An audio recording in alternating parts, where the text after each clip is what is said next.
Welcome back, ladies and gentlemen. This is DRL TV. This is the Dynasty Racing League's Molnar Automotive Cup Series. Tonight we come to you from Bristol Motor Speedway in Bristol, Tennessee for 250 laps at the half-mile track. That's 500 miles here, or that's not 500 miles. That's 125 miles around Bristol here this evening. My name's Ryan Branch. I'm joined by Martin Wenzel in the booth. Martin, how we doing tonight? Pretty good, pretty good. Well, we have... This isn't called the Last Great Coliseum for no reason, man. Tiny track, huge banks in these corners, allows these guys to carry way more speed than you would expect on a half-mile track. How are the cars driving out there tonight? Well, these cup cars, they tend to be, you tend to get loose coming out of the corners. That's where we're going to see a lot of, you're going to see that guy come out on that outside, about getting near the wall, and then get worried about hitting that outside wall, so he's going to keep that wheel turn too much and get loose and dive into the inside wall. I think we're going to see a few of those early on in the race. So that's what I noticed. Otherwise, the Grand National car and the trucks, those feel very secure on the track as long as you're not taking too much speed into the corners. But these cars coming out, you're going to see some guys get loose. Well, based off what you just said, do you think the guys are going to try to run a higher lane around here this evening? It seemed to be the preferred line last night in the Grand National race, was the high line. Leaders were preferring that, so we'll see what the Cup guys do. But, yeah, to prevent getting loose, I think staying on that outside line will be the way to go. We got, looks like we have Anthony Burrows, who's got the qualifying pole at the moment. We had Joseph Helt was fastest during practice. Looks like he's going to qualify fourth as of now until these last few guys finish up here. Anthony Burrows, I know we were talking about it just a little while ago, Martin, before the broadcast started. I'll go to our point standings real quick. We see him in first right now over Wade Hustad. Hustad actually has more points than Burrows, but Burrows has those 7 wins.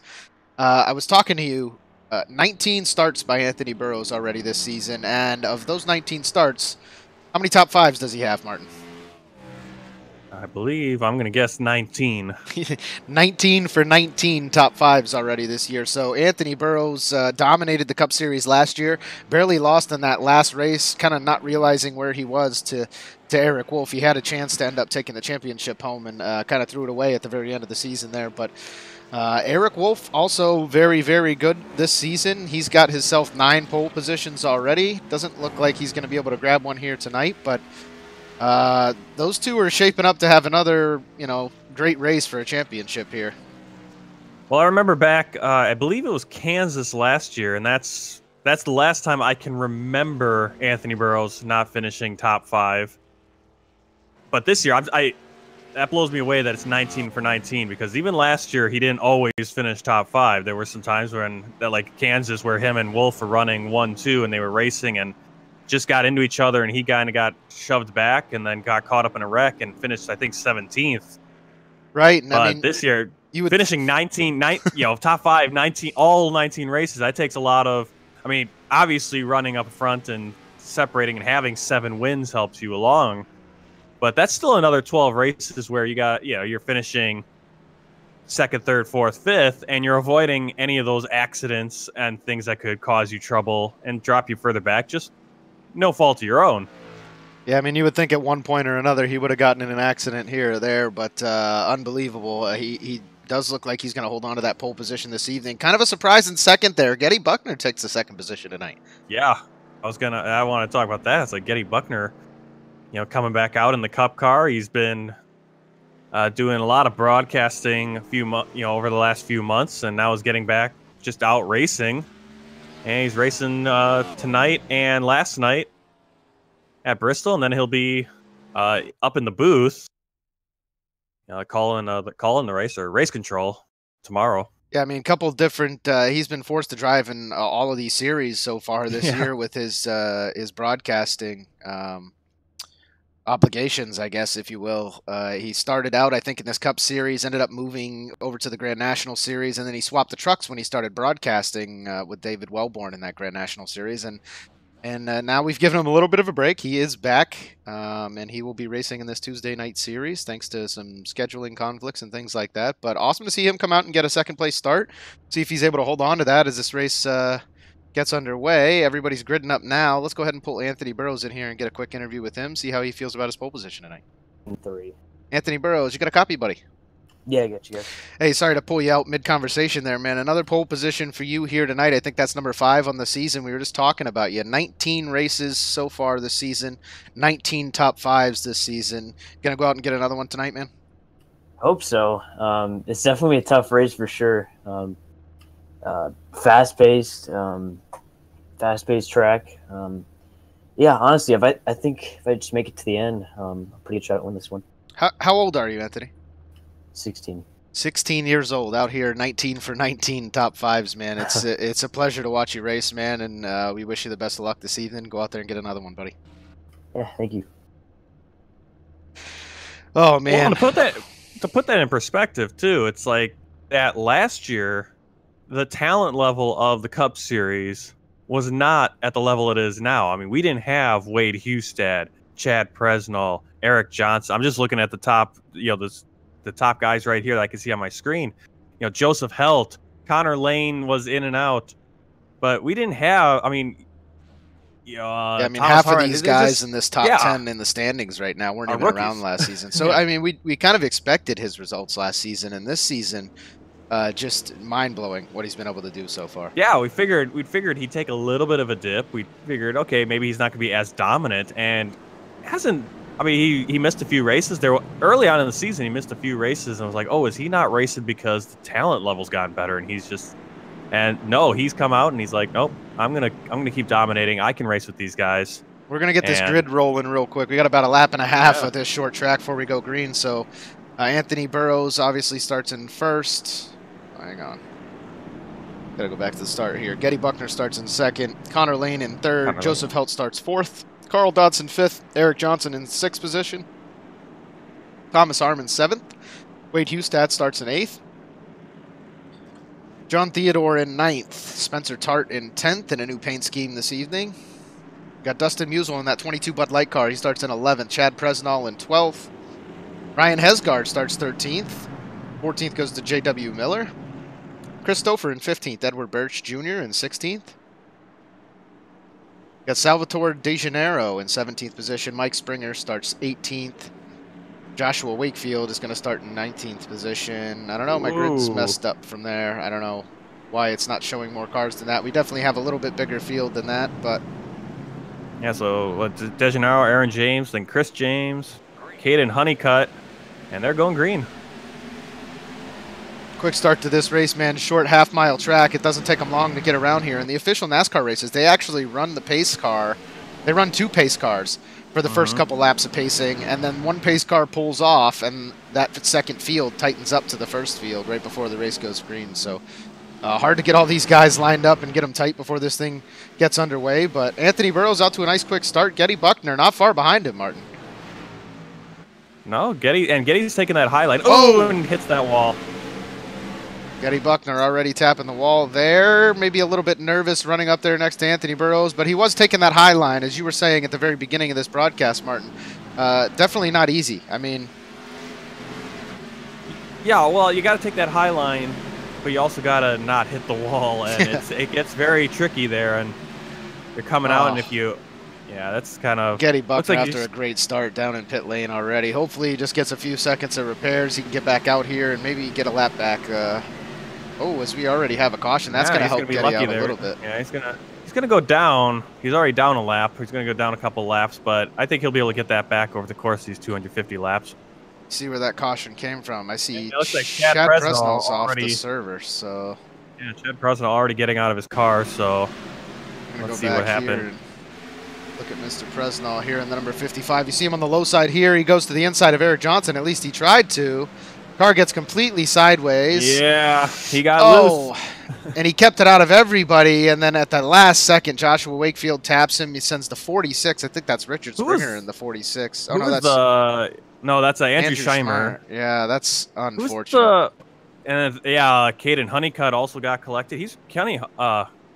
Honeycutt's running that Corey Bush scheme as well, but yeah, Andrew Scheimer collected, goes flipping over the roof, and so that's definitely helpful. That's definitely going to help Getty Buckner, because those guys that are going to be battling him for the lucky dog are going to have significant damage.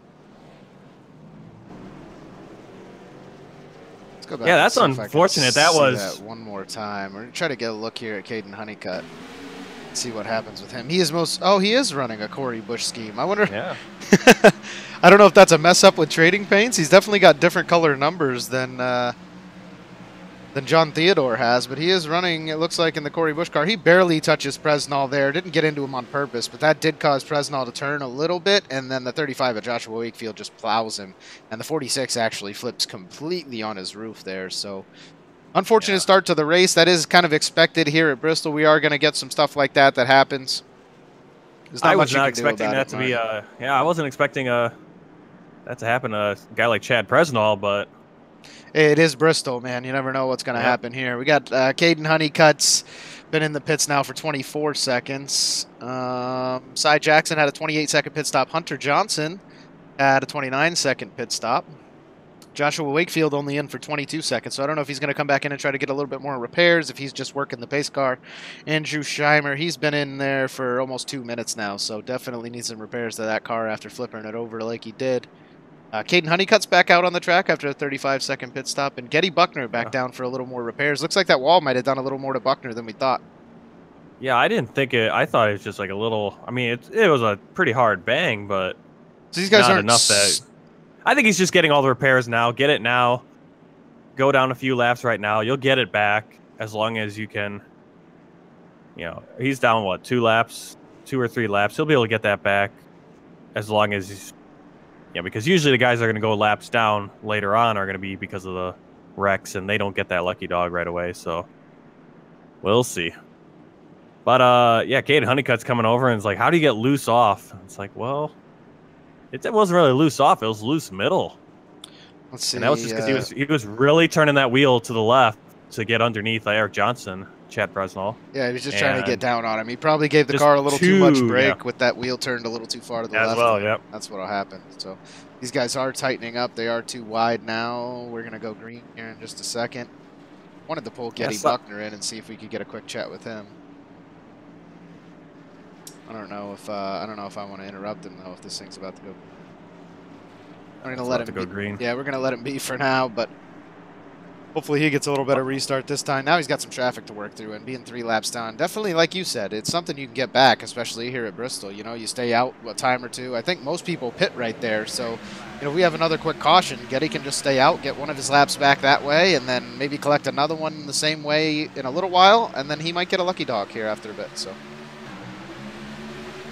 That's definitely a hard thing. It's trying to stay out, and then the leaders keep staying out, and so you don't actually get the wave around or whatever. But Getty Buckner's back in the pits, so maybe that's not going to happen for Mr. Buckner. Don't know if he got a speeding penalty, but that really cost him, Martin. It looked like he had I don't know what's going on with him, yeah.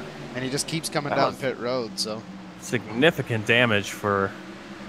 I mean, it was a pretty big hit, but he managed to keep it off that inside wall, and where it really damaged the engine and stuff, so... We're looking at Spencer Tart down here in the number 28. A little bit of a paint scheme change for him tonight, going with the light blue and white colored Pop-Tarts car there. Kind of a pun off of his last name, but he's definitely preparing for that truck race tomorrow night, Martin. He's a points driver there. I know I compete with him week in and week out, and I'm sure you do as well, but looks like he's getting some practice. He might be forced to be reckoned with tomorrow. Yeah, he did pretty well in the Grand National race early on, and then late in the race kind of got turned, and we got another caution. Let's see. Yeah, let's see if we get some long runs eventually here. You know, early on in the race, maybe Ben Izenga. Let's see. Yep, looks like the 94 Ben Izenga. Wow, he comes up behind David Wellborn again. Goes to the inside here, taking the low line in that corner. Just coming out, just crossing the start-finish line, just gets loose. Completely sideways. You know, one thing I was looking at, we had a race here earlier in the season. Same length race. They actually did it during, I think, the late afternoon the last time. Might have been afternoon. So track a little bit warmer. And I thought tonight that they would have a little more grip on this cooler track, but that's not the case at all, Martin. They seem to have a lot less grip this evening. Times, however, are about a half a second faster than they were earlier in the season. So these guys are able to get a ton of speed if you can drive the car right on the edge of disaster. But when you're driving the car right on the edge of disaster, that means disaster looms. Yeah, I remember that week of races we had. The Grand National race was, I think, pretty clean. I think that's what it was. Is that the Grand National race was really good, and then the Bristol race was really kind of a wreck fest early on. And hopefully these guys kind of get it figured out in the next couple. Maybe there'll be one or two more cautions early on here, short little runs, and then we'll get a good 30, 40, 50 lap run. Yeah, these guys definitely need to get some laps underneath them. We did have 9 cautions last time by for 49 laps, I believe, at Bristol earlier in the season. So, there's going to be some nerves to work out here. Some early race jitters that these guys got to get out. And this is one of those tracks. The slightest mistake can not only cost you a spin out, but it can cause you to get damaged by 4 or 5 other cars and take out multiple. Because there's really just no room to operate here. I do want to pull Getty Buckner in now and see if we can get a quick chat with him and see if he's finally got all that damage taken care of. Yep. Getty Buckner, you got a copy? I do, sir. How are you? Well, unfortunately, probably a little better than you're feeling right now. You started in second, man. You've been in the pits like 3 times since then. A lot more damage than maybe it looked like when you rubbed the wall there?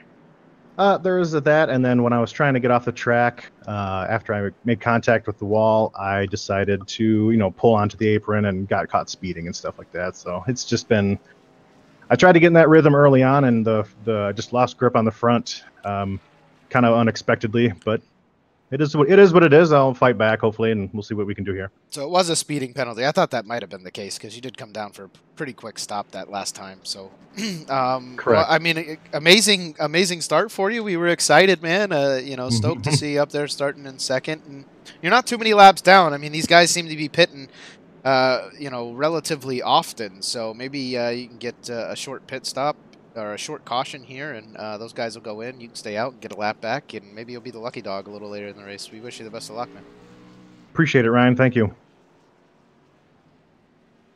Yeah, last night we had 11 cautions in the Grand National race, so it'll shake out later in the race, especially as you get a few more cars off the track. And so far, it hasn't even been cars getting into each other as much as guys getting loose. Chad Presnall and now Ben Izenga. And Andrew Scheimer steps out of his car. I've been having great luck with my graphics program here as of late. As far as, we're gonna go back green here before I say too much. I'm having a little bit of delays for my graphics program here. I was having great luck the last couple weeks, and tonight it seems to be bogging down a little bit. But I did start it very early tonight, and there are a ton of cars on a very tiny track, so might have a little something to do with it. Looks like a clean start this time, Martin. Yeah, Musel caught the wall there on the front stretch, but keeps it under him, and J.W. Miller comes up on his rear end. So the surprising thing is, and I don't think our viewers realize that at home, if you're coming into one of these corners, I don't know if you can check for me, Martin, and tell me exact speeds of maybe the leaders as they enter 1 and 2, but...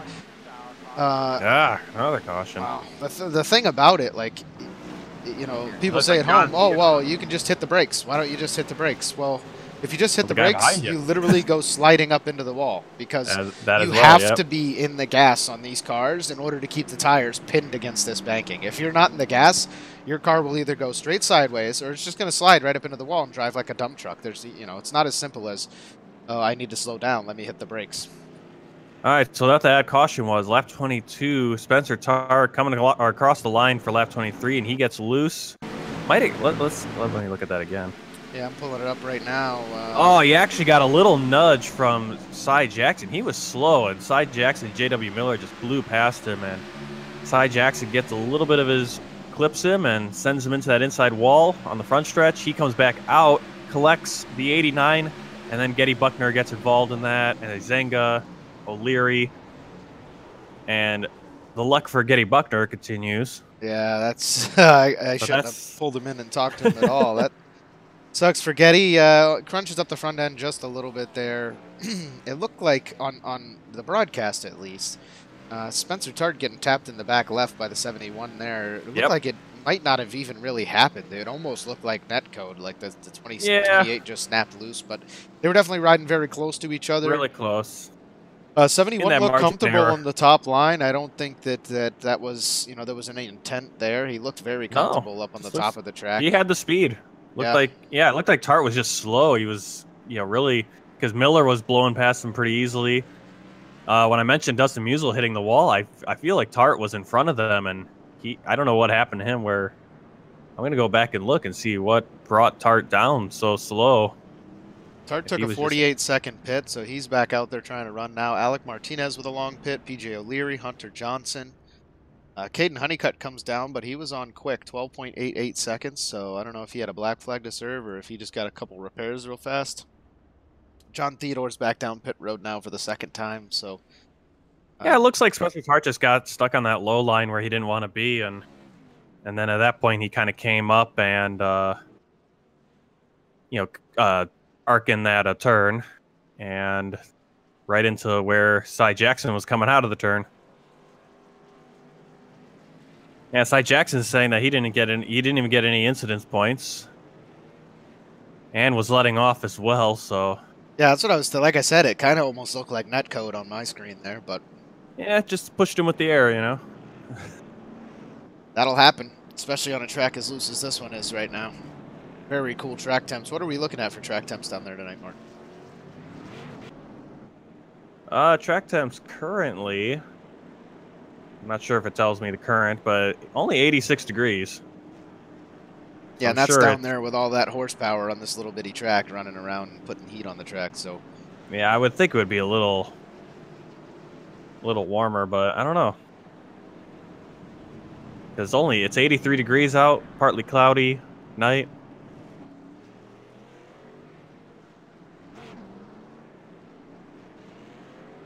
All right, let's see. This is an old classic, man. I love this. The last great Coliseum is what they call Bristol Motor Speedway, man, and there's nothing better than Bristol at nighttime. Under the lights. I mean, look at the size of the venue. This is like the fourth, I think this is the fourth largest sports venue in the world. Yep, it's pretty big. There we go, taking off. Burrows, a nice start. Connor Lane, second, and Helt. So they're going to get 1, 2, 3 straightened out, but Wade Hustad, tried to make a move on Helt. Ran out of space.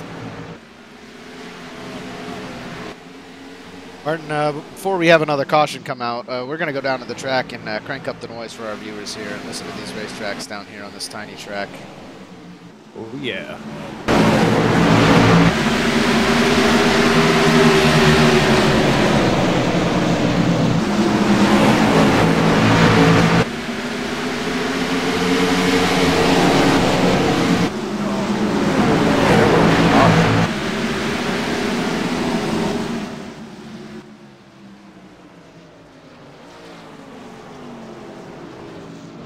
I said before another caution comes out, and we already have the next caution. So yeah, that was David Wellborn going through the turn. I believe that's turn. What was that? Turn 2. And just got loose going through the turn, sort of like basically just the same thing Chad Presnell did. And he goes down, hits the apron, comes back out, and collects Chris James. Chris James battling. Well, both those guys battling to get into the playoffs. But that looks like the brunt of damage really for Chris James, damaging that front end. I'm trying to get down here and watch David Wellborn here in the 96 and see exactly what happened. Chris James already 2 laps down as it is. Oh, Wellborn. Looks like he's driving a truck around Eldora down here in this thing. Almost held on to it. Chris James straightens him back out and barely taps the wall there. So I think David Wellborn needs to send you a little bit of a thank you card.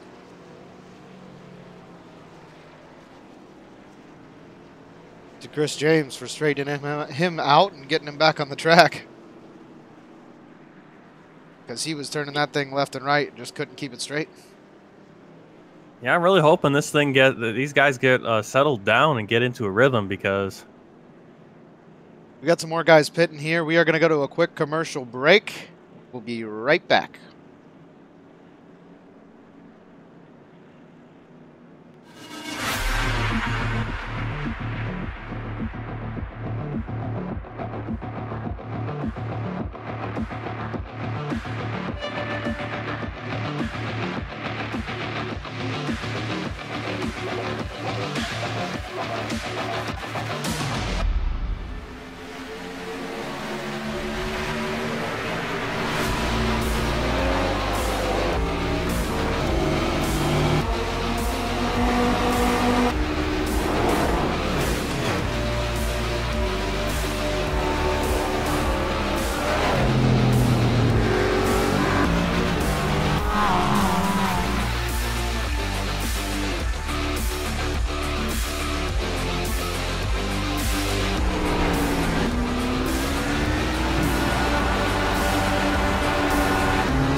Boys and girls, we are back. We are about to go green here again at Bristol Motor Speedway. We're 40 laps in out of 250 so far here tonight.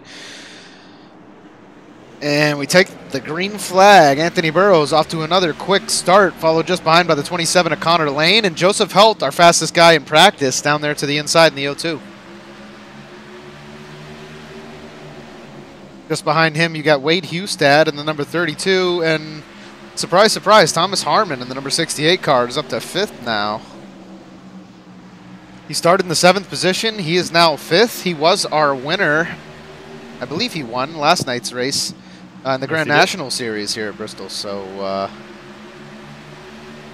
oh, Joseph Helt scrubs off a little bit of time there. Maybe got loose on that front stretch. You know, Martin, I'm seeing these guys. They're and another caution comes out. I'm seeing these guys get loose after the corner is complete. They're not getting loose in the corner, which is surprising. Are you live? I am. All right. Do you not see your caution? No, I know you were saying going green, and I was already like 3 or 4 laps in. Really? Which is okay. My thing's showing me as live. Maybe I'm not live. Yeah, make sure you're live so you can see the caution. That's okay though because you missed the restart. So give the viewers a little look at the restart. Nothing else really happened. Interesting there. Well, I mean, yeah, I got the viewers there for the whole restart. That's good news. Yeah. We are back live now. Did you see where that caution happened, Martin?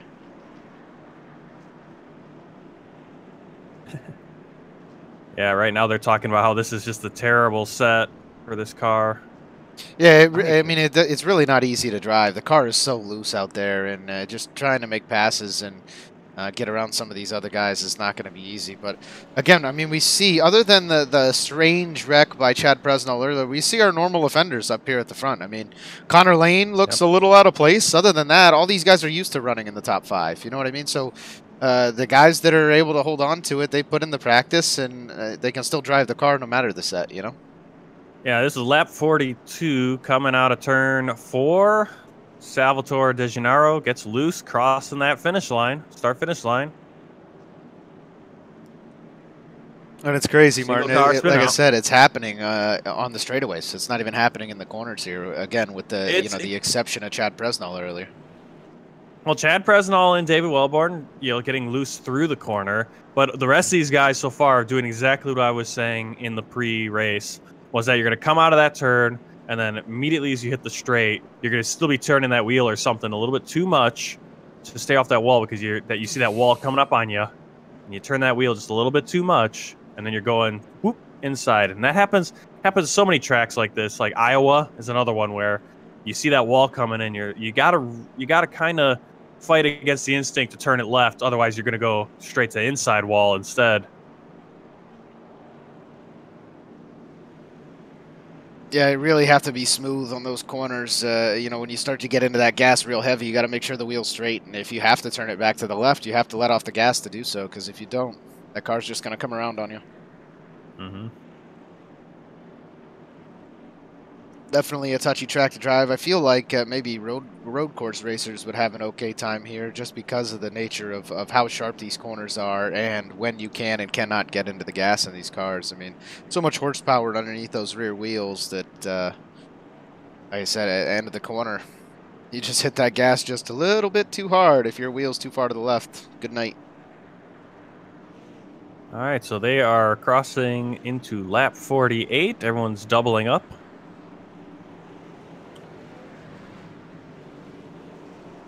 It looks like, yeah, we're going to head back to the green flag here in just a second now that we're getting all doubled up. Thank you to everybody who came out to view the race this evening, everyone that's joining us on YouTube. If any of you guys have any questions or anything for us as the broadcasters, please feel free to post them in YouTube or, in the YouTube chat channel there. I do see Warren Cook was excited for the beginning of the race, and Justin Smith we have out there rooting for Anthony Burrows. So thank you guys for tuning in. Yeah, going to the line, Anthony Burrows, Connor Lane on the front. Whoa, Connor Lane immediately looks like he just got on the gas too hard. He's going to fall back to 5th place. Almost got down into Hustad. Yeah, now Hesgaard goes to the inside of him as well. Yep. Dustin Musial getting real close to that wall out there. He didn't have a good time with that wall earlier. Chris Stouffer gets slammed up into the wall. a caution comes out. What for? I mean, I saw Stouffer hit the wall hard, but he kind of corrected. Let's see. Just go back a little bit there. Stouffer and Birch got into each other. That collects Dodson a little bit. People get down into the apron, but no one really wrecks. Yeah, it looks like iRacing might have thrown the caution a little prematurely there. The 07... Whoa! Actually, the 07 back, and the 33. you know what it might have been? You know what it actually was? It had nothing to do with Stouffer and everyone up there. It was actually further back. David Wellborn got up into the wall, got hit by De Gennaro, collected Ben Izenga, and Getty Buckner almost gets and Edwards got into each other. Wow, the 35 of Joshua Wakefield gets caught at the tail end of that. The 89 there, Jonathan Theodore fighting through it. The 82 of Chris James fighting through it again. So for these guys, just a nightmare of a night. They can't seem to stay out of these wrecks. Spencer Tart involved again. Yeah, Wellborn was coming over going, say, why are we going 3 wide? It's it wasn't really 3 wide when he hit the wall at that point, and then it became 3 wide because he kind of slowed up and Salvatore got into him, and then Izenga's right up on them, and now it's 3 wide and collecting everyone. So, just, yeah, it's a really sloppy start so far. 55 laps in pretty soon. Yeah, I mean, we're only a quarter of the way through this race. And we really haven't had that many guys taken out of the race, per se. You know, just some guys running around now with a lot of damage. So, Eli Hinton out early, Kean Riley Howe. Actually, but I don't think those guys actually ended up competing. Caden Honeycutt. Eli Hinton didn't get on the track, so... Well, it shows that he must have ran a couple laps. At least my system shows he must have ran a couple laps, because Chad Presnell now is less laps down than him. Or more laps down than him, and we know Presnell was in the race. I don't know what happened there, but Caden Honeycutt off the server now, 19 laps down. I think that's might be second week in a row that Caden Honeycutt has left the server. Alec Martinez, actually no, didn't we interview? I think Caden Honeycutt raced through the field last week. Maybe it was the truck race where he ended up getting taken out early last week. But Alec Martinez, 16 laps down, he's off the server. Chris James looks like he finally had enough and might have left. Getty Buckner there, 9 laps down, so he'll be able to get that position back from Chris James. So I think we have, what, 25? There'll be 25 cars still on the track. Yeah, and 20 of them on the lead currently lap. 26, but he'll eventually overtake James there. Yeah, so 25, 20 on the lead lap. It's a little bit of, the Grand National race, as I was watching that last night, it was kind of a race of attrition, sort of like a Talladega or Daytona, where by the end of the race, you only have about 10 cars actually running. And that's sort of how Daytona goes on iRacing, or how Bristol goes on iRacing as well. Well, I mean, it is what it is. This is a very small track to have this many cars on. It just collects everyone. It tells you, really what the professionals, how amazing they are and how they do it. I mean, the wreck that they had, the big one, I think, was caused by Kyle Busch this past weekend. And everybody came to a stop on the track. I mean, there were at least 10 cars that literally stopped their race car on the racing surface in order to avoid the wrecks. And I don't, sometimes I don't think we have that patience, as drivers here. These guys aren't racing for their lives. They're not racing with a $2 million car on the line. So a little bit different, but everybody here is racing for some points in a championship. So yeah, right now we got the start, and Harmon's going to finally clear Hustad, and now it's going to be Hustad and Lane battling, and Lane's going to get past him. It looks pretty easily on the outside line. Yeah, I mean, Connor Lane ran right up on the bumper there. The 68 of Thomas Harmon almost took him out there for a second, it looked like, but doesn't get into him. Great driving up at the front. Helt there goes around the 22 of Musel, so he's lost a couple spots since that restart. Maybe that damage is finally getting to the 22 there. It's a 71 of Cy Jackson approaches him from the rear with the 45 on the inside. 21 of Eric Johnson just behind him. It looks like the high line's the place to be right now, Martin. The 45 does not look too comfortable down there. Yeah, it's looking like you get down there and you're just kind of stuck. And it's because you have to slow down a lot more so you don't coast up, and you can't come out of the turn either. You can't go up to that outside wall as you would just driving a normal turn, and so you have to kind of ease your way through the turn as those guys on the outside just kind of coast right around you. Yeah, and that's where you want all your speed is down those straightaways. So getting out of the corner is. And Miller's finally able worry. to get up in front of Hesgard, and now he's got that outside line and is in line with everyone else. Well, it doesn't look like he's trying to take the position. The 0-2 here of Joseph Whoa, Hope is and actually. there's more trouble as David Wellborn gets into Spencer Tart, and that's all on David Wellborn. He just drove right into Spencer Tart coming out of the turn. Well, yeah, that's a spotter issue almost because, well, I'm not going to blame the driver completely. Wellborn's coming up to come out of the turn, and Tart just darted into that gap between him and the wall. And you know, if you have a good spotter, your spotter's going to tell you that guy's coming. Yeah, something didn't happen there. I mean, he came up right as Spencer Tart was taking that position. Tart and then that's going to collect collect. About it, but and let's see who that collects. That collects Salvatore De Gennaro, PJ O'Leary, and then into the rear end of PJ O'Leary goes Aaron James and Chris Stouffer. And PJ O'Leary is just unreal. You know, that was his luck last night as well. So.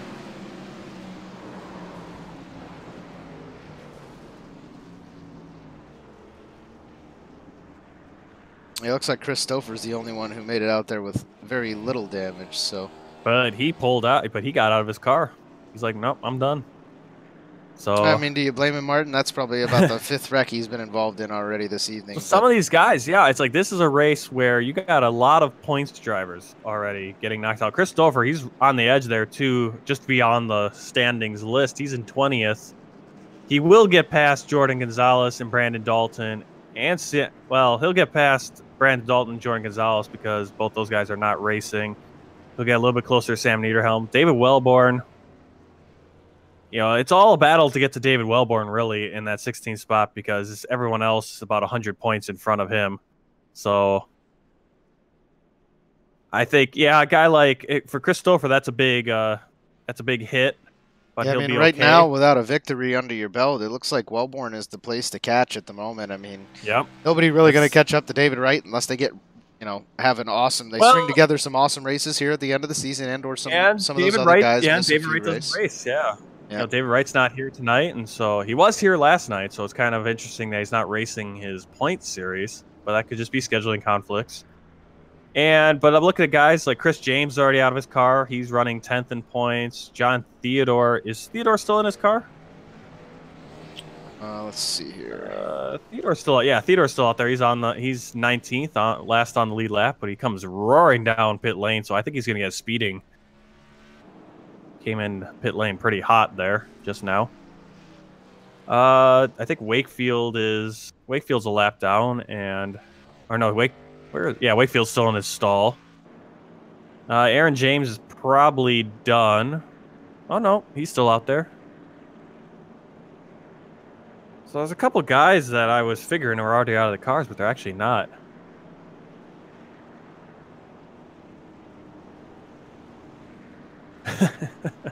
Race controls came over. I know we're better than the NIS series. So far this race has been looking like one of those NASCAR iRacing series races that run 4 times a week. A lot of guys jump into that. It's a C-level race, so you only need your D or C license to race in it. So it gets pretty messy. Definitely some lower quality drivers than those races that we have here at the DRL. Again, it comes down to this set, Martin. And a little bit of patience. I think people are a little going, it's like, I got to run hard early on, and I think people are not getting into a groove. And the problem is it's hard to get into a groove when you have a yellow flag every 10 laps. Oh, and the 27 Connor Lane hits already. The wall. Yeah, it's not just in the back of the field either. Connor Lane's that's 2 restarts in a row now he's had trouble. But he's back in second after that last restart where he fell back really quickly, missing a gear or something, spun his tires. And Joseph Helt, as I was saying just before that last caution, he looks like he's intentionally running this low line. So when it comes to passing, if he's running a faster line than these guys, if he's, you know, it's going to make the passing easy on him because he's not going to be running in an uncomfortable position to get around them. Well, I think you can run that lower line is a line you can run, but you have to make the pass because if you get stuck on the low line, then a whole, you know, there's a line of cars coming. They're all going to get past you. Right now, Helt doesn't have anyone nearby that's going to pass him on that outside. Harmon's. Well, you say that, but I think he actually likes running the lower line because even when he's not trying to pass somebody, he seems like he's taking it. And I think earlier in the week, I was watching one of John Theodore's streams, and I think he said you can save tires a little bit down there. Oh yeah, I like that lower line too. I think again, I think it's an issue that lower line is not good when you have a train of cars on the outside because you can't come out. You can't come out of the turn. Right now, you can see Helt comes out and he's up to that wall. Yeah, you got to get close to that wall on your way out of the corner. He did about a half a lap ago. Whoa, his front left tire touches the apron. Trouble back by Hunter Johnson, and that's going to collect a bunch of contending cars.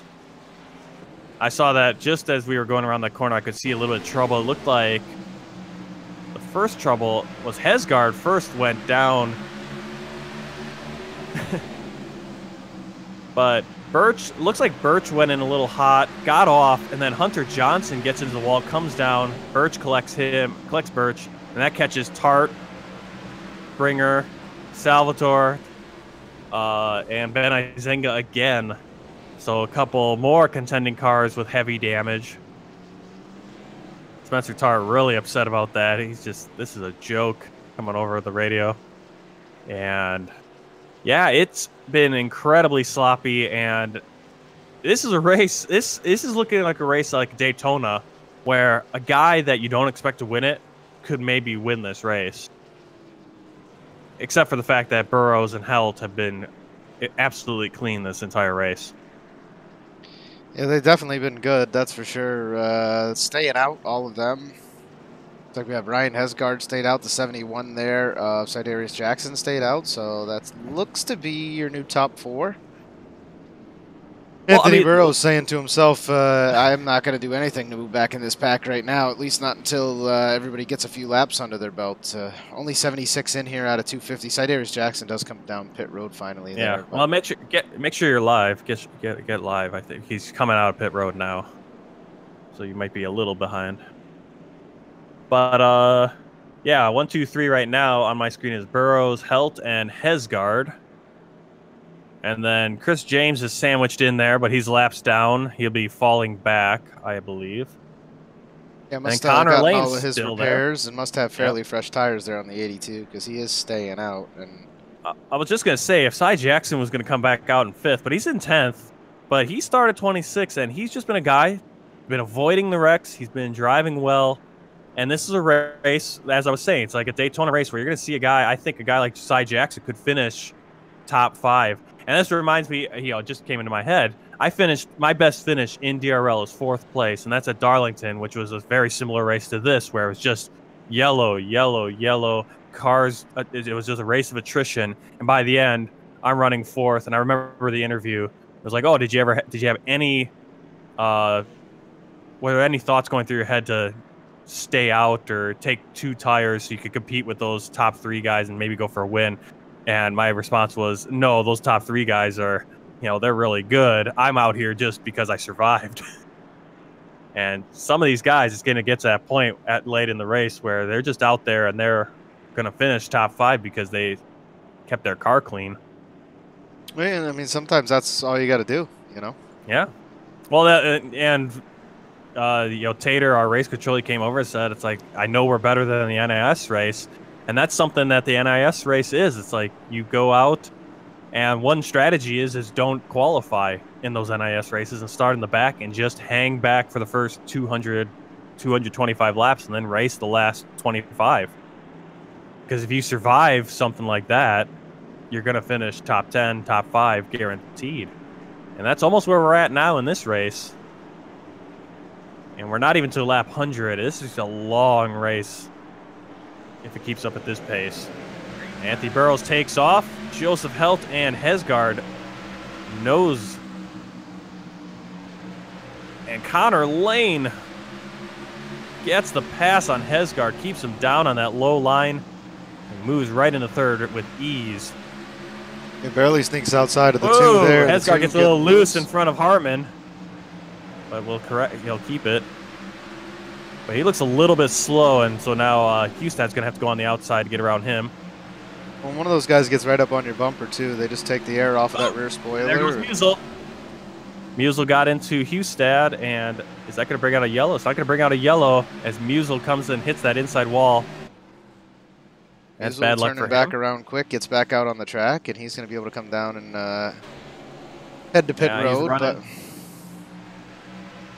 I mean, that's one that you could. I think that's one I would throw a yellow flag on if we didn't have this rash of yellow flags going on. Yeah, it almost. Yeah. But that's one you don't want to throw a manual. You don't want to throw a manual now because it's just there's so many yellows right now, and just tough luck.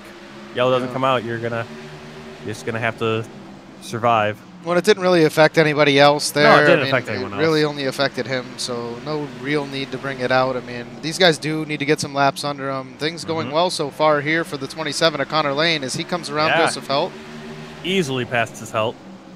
So Helt, who I said earlier, was looking pretty comfortable in that low line position. Now that he's got some laps on the tires, maybe that's not the case anymore, as Thomas Harmon looks to be headed to the outside of him as well.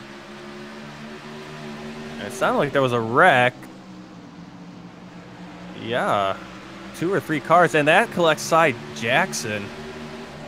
But no yellow comes out. It collected a bunch of people. I'm gonna go back to see what it was. We have Connor Lane here in the number 27, headed the inside of Anthony Burrows. Let's see if he can complete the pass. He's not going to be able to get out of the corner. Burrows backs off a little bit in the 27. We have a new leader, Mark. Nice. I'm looking back, lap 85, and you don't have to go back and look at this if you don't want to, but 71, Cy Jackson gets into Ed Birch Jr. Well, Birch actually got into the wall, comes down and hits Jackson. Jackson having a good race, and that's just unfortunate for him. And he's going to have engine damage going to the inside wall. And that almost collected Hunter Johnson as well. And he came over the mic, was saying, hey, where's the yellow? That was almost a 3-car pileup. And that's unfortunate for Cy Jackson. He had a good race going and gets collected by a guy bouncing off the wall.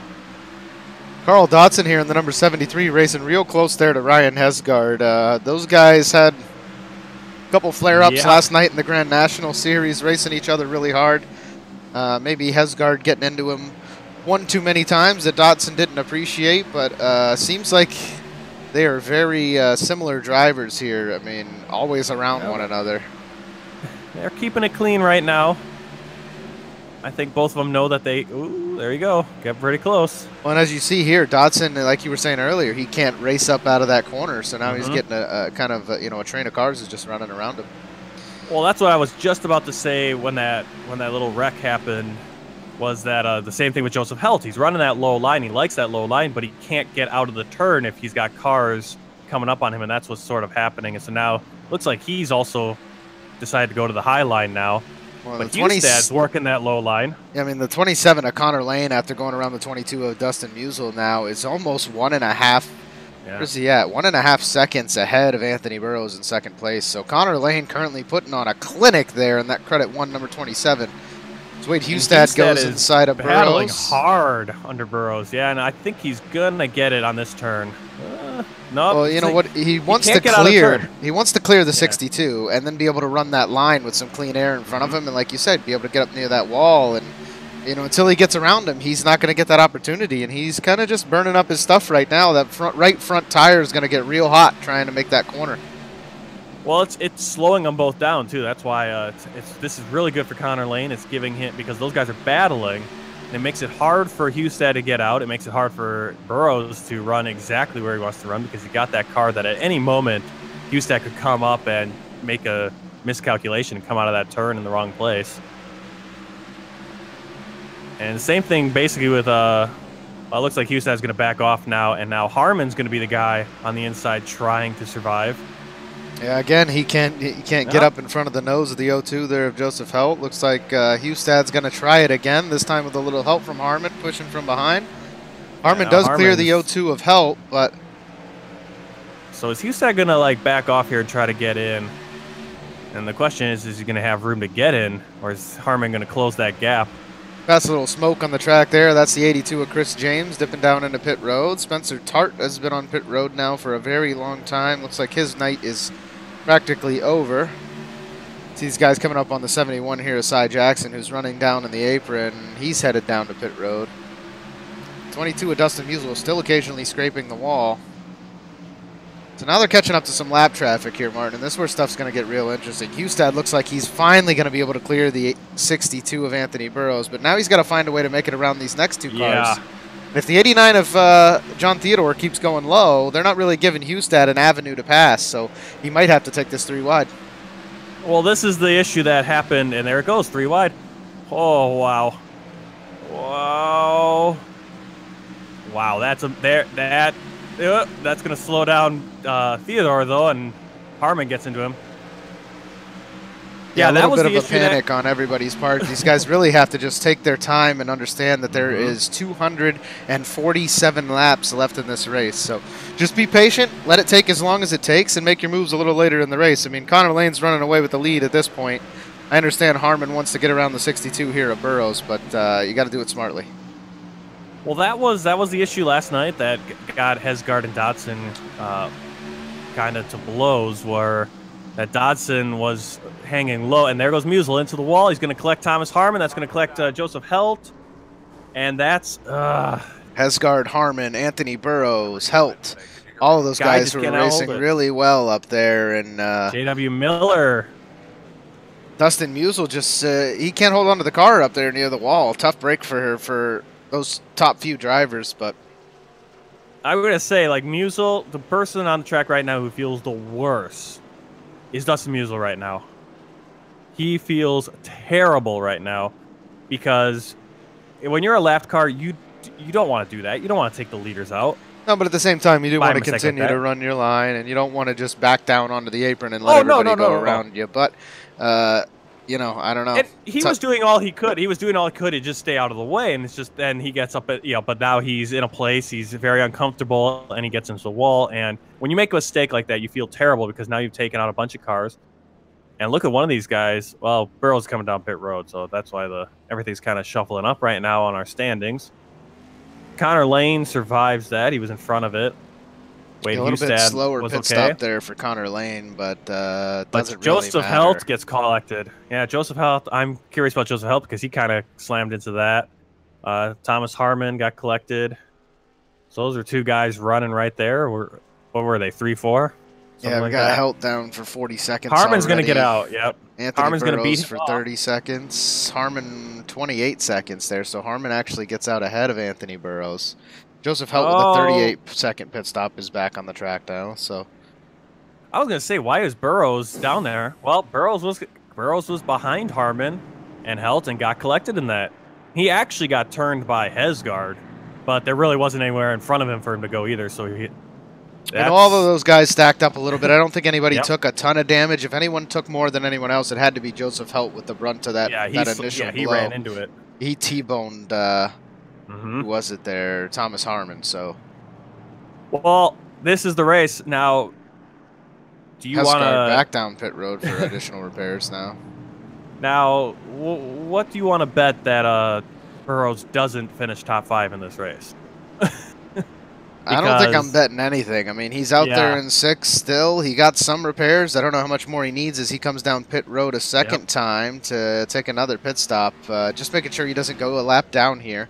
But, Martin, I mean, right now we're looking at 13 drivers on the lead lap. So yeah, I'm not betting against him. But no, so long as he can keep the car clean, he should be okay. This is the first time. I think this is the first time we've seen him this season get collected in something mid-race. He got collected Daytona. Daytona was the one where I think he was in the lead, or he was running second, collected, and that's how David Wright got his win at Daytona, is that collected it, but they all coasted across the line, and he finished top 5 there. Yeah, and he's had some early stuff happen in races, maybe not collected, but taken some damage early in races, and then raced his way back into it, but always manages to come back and race his way back into the race, and again, he's still on the lead lap, so... Yeah, we got some. Yeah, Thomas Harmon in the 68 currently in 13th. He'll be the last car in the lead lap. Eric Johnson 1 lap down. He's the first car lap down. Aaron Jones a lap down as well. So. All right, I'm going through the top guys here. So we got Connor Lane, Wade Hustad, Mike Springer, and then Carl Dotson. Carl Dotson has heavy front end damage, and he came over and said, "Hey, I got damage. I'm gonna be under power. Let me know where you want me to go because I'm gonna be slow." And I think Josh Wayfield's gonna be in that same category as well as being a slow car. Usually don't see him up there, and he's gonna get passed easily by Helt and JW Miller. And, Whoa! Mike Springer. Mike Springer drives directly to the right up into the wall. That had to be some sort of instrument failure or something. Windows update, he says. The technical problems you can get on iRacing. And you know what? I always try to make it, you know, let's put it in kind of a role playing, like if we were in real life, you know, maybe your steering wheel pops off or the brake pedal, you know, something breaks, right? This happens in real life too. You know, we just have different issues on iRacing, right? Where you blink out or your computer shuts off or something like that, right? Yeah, I mean, I had the issue last week there.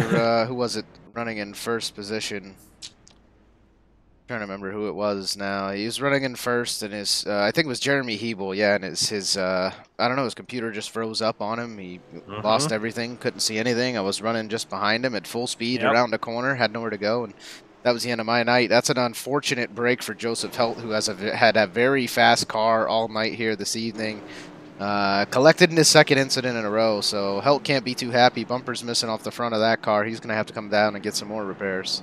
It's just nothing. It's just nothing you can do. And like I said, I look at, you know, I put the spin on it that if you were driving real life, how many times do guys in real life have brake failures or you know, something just snaps? I mean, we saw that was back at Kansas last year, the big one that, you know, injured Eric Amarola.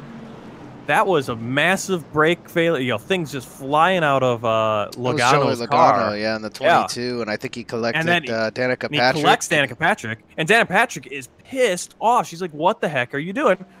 It was a failure. It was a car failure. Logano he could do nothing about it. It wasn't his fault. Yeah, something snapped and the car went straight in the corner. Yeah, and that's right there. That's the same. And you know, if we want to kind of make a real life comparison there, Mike Springer, it looked like he had a break. Something happened there, and his car just snapped right into the wall. And it did basically a Joey Logano thing. You know, if we had debris on the screen, you'd see stuff flying out of the front end of his, you know, popping through his hood or something, right? You know, we don't in iRacing. We said this before. We've talked about this. Like iRacing, tires don't go down. You don't get a cut tire. You don't get stuff like that. You get that. You could drive with heavy damage here. You could drive with a heavy back end damage and not worry about your tires getting cut. In real life, that's going to happen. And so on iRacing, the equivalent to that is you blink or your steering wheel just fails, or the USB connection fails, or you know, there's a netcode issue, or in this case with Mike Springer, Windows update pops up in front of his screen and shuts everything down or whatever, and suddenly he's flying into the wall. And so it goes with the territory. Everyone's racing on the same track, and no one's got an advantage there when that sort of thing happens.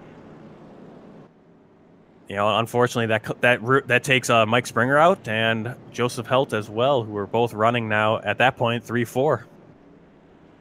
Yeah, again, I feel bad for Joseph Helt there, but it is what it is. You know, hopefully he can get back into it here, as he's down there, has a second pit stop so far in this during these caution laps. So he got some damage repaired. See if he can get back out there and show him what he's got. Well, I'm going to look through here. We got Lane, Hustad, Hesgard, Burrows, and O'Leary running. Well, yeah, O'Leary is running 5th. Well, no, it's going to probably update. He looks like he was in the pits. He's falling back now. Yeah, I mean, Hustad's going to be competing for yet another win here in this Cup Series as he runs 2nd. Connor Lane, I don't think he's got a win yet this year, so him doing an awesome job up there in 1st. We're going to go back to the green flag here. We're about to go green. And that is a very interesting restart. It was all single file behind those top 4 guys. Yeah, I think it's because so many people came down pit road. It pushed them all to that inside line. All the lap cars, it made them go to the inside line. So not a lot of guys even got a chance to double up. And that's what I was about to say just before Mike Springer wrecked on that last time by, is that that's going to string things out a little bit here and maybe give us some longer green flag runs. Yeah, we're getting to the point where we should be able to get some longer green flag runs. But as we saw, a lot of those early flags, those yellow flags, were single car turns, single cars getting loose, and so this doesn't guarantee anything because we do have cars out there who could still get loose and not collect anybody, but bring out the yellow flag. But I don't think we're gonna have too many dust ups with passing right now because it has strung out pretty much. Once again, Martin, I mean, look who's running second and pushing for first here. Yeah. It's unbelievable. Very quickly. And it doesn't seem like the damage has done anything to him either because he's bringing it to Connor Lane, who I don't think Lane should have any damage. I think they have a pretty decent damage model here at Bristol. You do get some X's for stuff that maybe you shouldn't. Should make it a little bit more like the dirt tracks, but you can ride around with a decent amount of cosmetic problems here at Bristol and still be okay. Yeah, it looks like Lane has a little bit of right front damage, so he might have caught the wall at one point. He's got a 2X on our monitor here, but otherwise, significantly less than Burrows, who is going to go sideways. Did Husted give him a bump? I think he might have touched him just a little bit. Anthony Burrows somehow keeps the car going straight there. Unbelievable. I don't know if you can go back and tell us if Hustad touched him or not, Martin. I didn't want to. I'm going to go look back. It looks pretty. Let's see. Yeah, just got a little bit of the bumper. I got him loose. Clean racing, though. I can't believe how the 62 of Burrows straightened it out there. Wow. Pretty impressive. Just watching that again. Amazing. Well, that gives Ryan Hesgaard the go-ahead as he comes around Hustad. So now it's just two-man show up here at the front. Connor Lane running away from Hesgaard. Well, there's 12 cars in the lead lap, and I look at those last two cars, O'Leary and Wakefield. Those are guys you usually don't see finishing too high. Yeah, I mean, you want to go back and... They have a chance to get some good races here. You look at both those guys... Oh, sorry. I was going to say, look at the number 2 here again tonight. I mean, last night he had a good chance to win that race, coming up on the 68 of Harmon, and I think it was... What was it last night? Up there towards the front. Was it Eli Hinton? I think so, yeah, Eli Hinton. Him and Harmon were leading much of that race. So, yeah, Hesgaard got pretty close, and that yellow just came out to deny him the win. So, he's looking for one tonight. It's not going to help him anything points-wise, but he'll be able to put it on his belt and say, hey, I got a win at Bristol. Well, and then those bragging rights over your buddy back there and Thomas Harmon in the 68, who ended up sneaking in that victory yesterday evening. So yeah, he took the win in his series, so I'm going to take the win in your series, right? I think he told Hesgaard prior to the race that he was going to win that race, and Hesgaard said, "Oh no, you won't." And then he did. He came out and he beat him. So, looking at the rest of the guys on the lead lap, usual suspects, people I would expect to be on the lead lap. With the exception of probably PJ O'Leary and Joshua Wakefield. And O'Leary, even with all his bad luck today, he's been collecting a few of these wrecks. He's running 10th, and Joshua Wakefield still running 11th. Eric Johnson's fallen back to 12th. He's actually gone into the pits, so he's going to fall off the lead lap. So we're going to have 11 cars running lead lap. About 9 seconds separating the last place car from the leader. And we got Joseph Helt once again racing for the 5th position, trying to take that away from Thomas Harmon with that front bumper completely missing from his car. So, like I said, I didn't think that would affect him as much as, maybe it would have looked, but definitely unfortunate to get caught up in 2 incidents back-to-back like that. But Joseph Helt really coming out here and racing the wheels off of this car, and I think if this thing goes green for a while, he's going to gain more positions. I think the only reason this thing if it won't go green is it's going to be someone's going to get loose, and we do have quite a few cars out there who are heavily damaged and not running on the lead lap as well. So you got some lapped cars out there still just running, and some of those guys might be guys that you could be a candidate for getting loose. David Wellmore's still out there running 15th, having a decent race despite the fact that he's had some difficulties and caused a few cautions, been collected in a few. His car actually looks pretty clean, all things considered, but he'd be a guy I'm watching to maybe catch the wall, get loose, and bring out another yellow. Yeah, he currently sits 17 laps down. We have 11 drivers left on the lead lap at this point. Joshua Wakefield, however, is about 10.5 seconds behind Connor Lane. So Connor Lane will be catching up to him within a few laps, that's for sure. And then PJ O'Leary coming out of the pits finally. The 22 gets out of there. Yeah, 33 laps down. probably 34 now. I think he just got passed. He currently sits in the 18th position, but the two drivers in front of him have actually disconnected from the server, so if he can run some clean laps around here, he'll get a couple spots back. The 71 is Hydarius Jackson, still out there running clean, currently 14 laps down, so just taking it easy, collecting some laps here and trying to get as many points as possible. Well, this is a track, yeah, I mean, this is a track that's fun to drive, as long as you can, you know, and when your lap's down, just get in a groove and just drive around the track. You're not going to get all those laps back. You're not really competing for positions. You're competing against guys who have gotten out of their cars now, for the most part. Just stay out there, run your laps, stay out of the way of the leaders, and you'll probably finish, you know, at this point, you could finish 12th place. Well, speaking of getting in a groove, Martin, Wade Hustad is gotten in a groove of his own as he's coming up on the 27 here, Connor Lane. So still running that outside line, Connor Lane running the low line.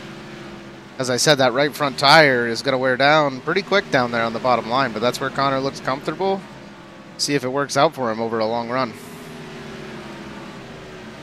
Yeah, this is probably our longest run so far, and Hustad gets underneath and almost comes up in the lane, but realizes where he's at, thinks better of it, gets on the brake, and eases off.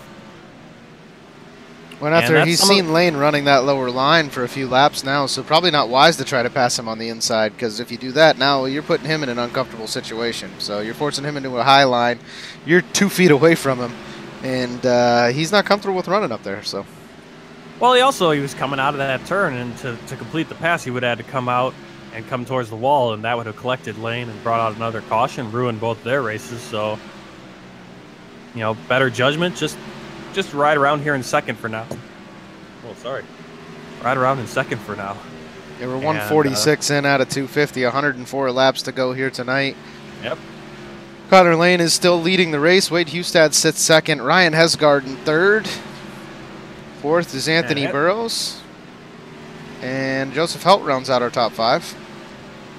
Yeah, that's a great showing by Burrows and Helt. Both guys have been collected. Burrows in 1 wreck and Helt collected in 2. And Harmon collected as well. He's running in 6th. And that gap between the leader and 3rd place, Ryan Hesgard, is getting wider and wider. It was about a second. Now it's 1.8 seconds. So Lane and Hustad are running away from the rest of the field. Hustad getting up very, very, very close to the wall there in 1 and 2. And it's working for him. Watch the run he gets. Oh, as we get another caution. The run that Hustad was getting coming out of turn 2 was absolutely insane. I feel like, and who is that? Don't say it's David Wellborn. David Wellborn got up into the wall, got him down into Dodson, collected Dodson. A little bit of damage for O'Leary, but O'Leary gets through it pretty well.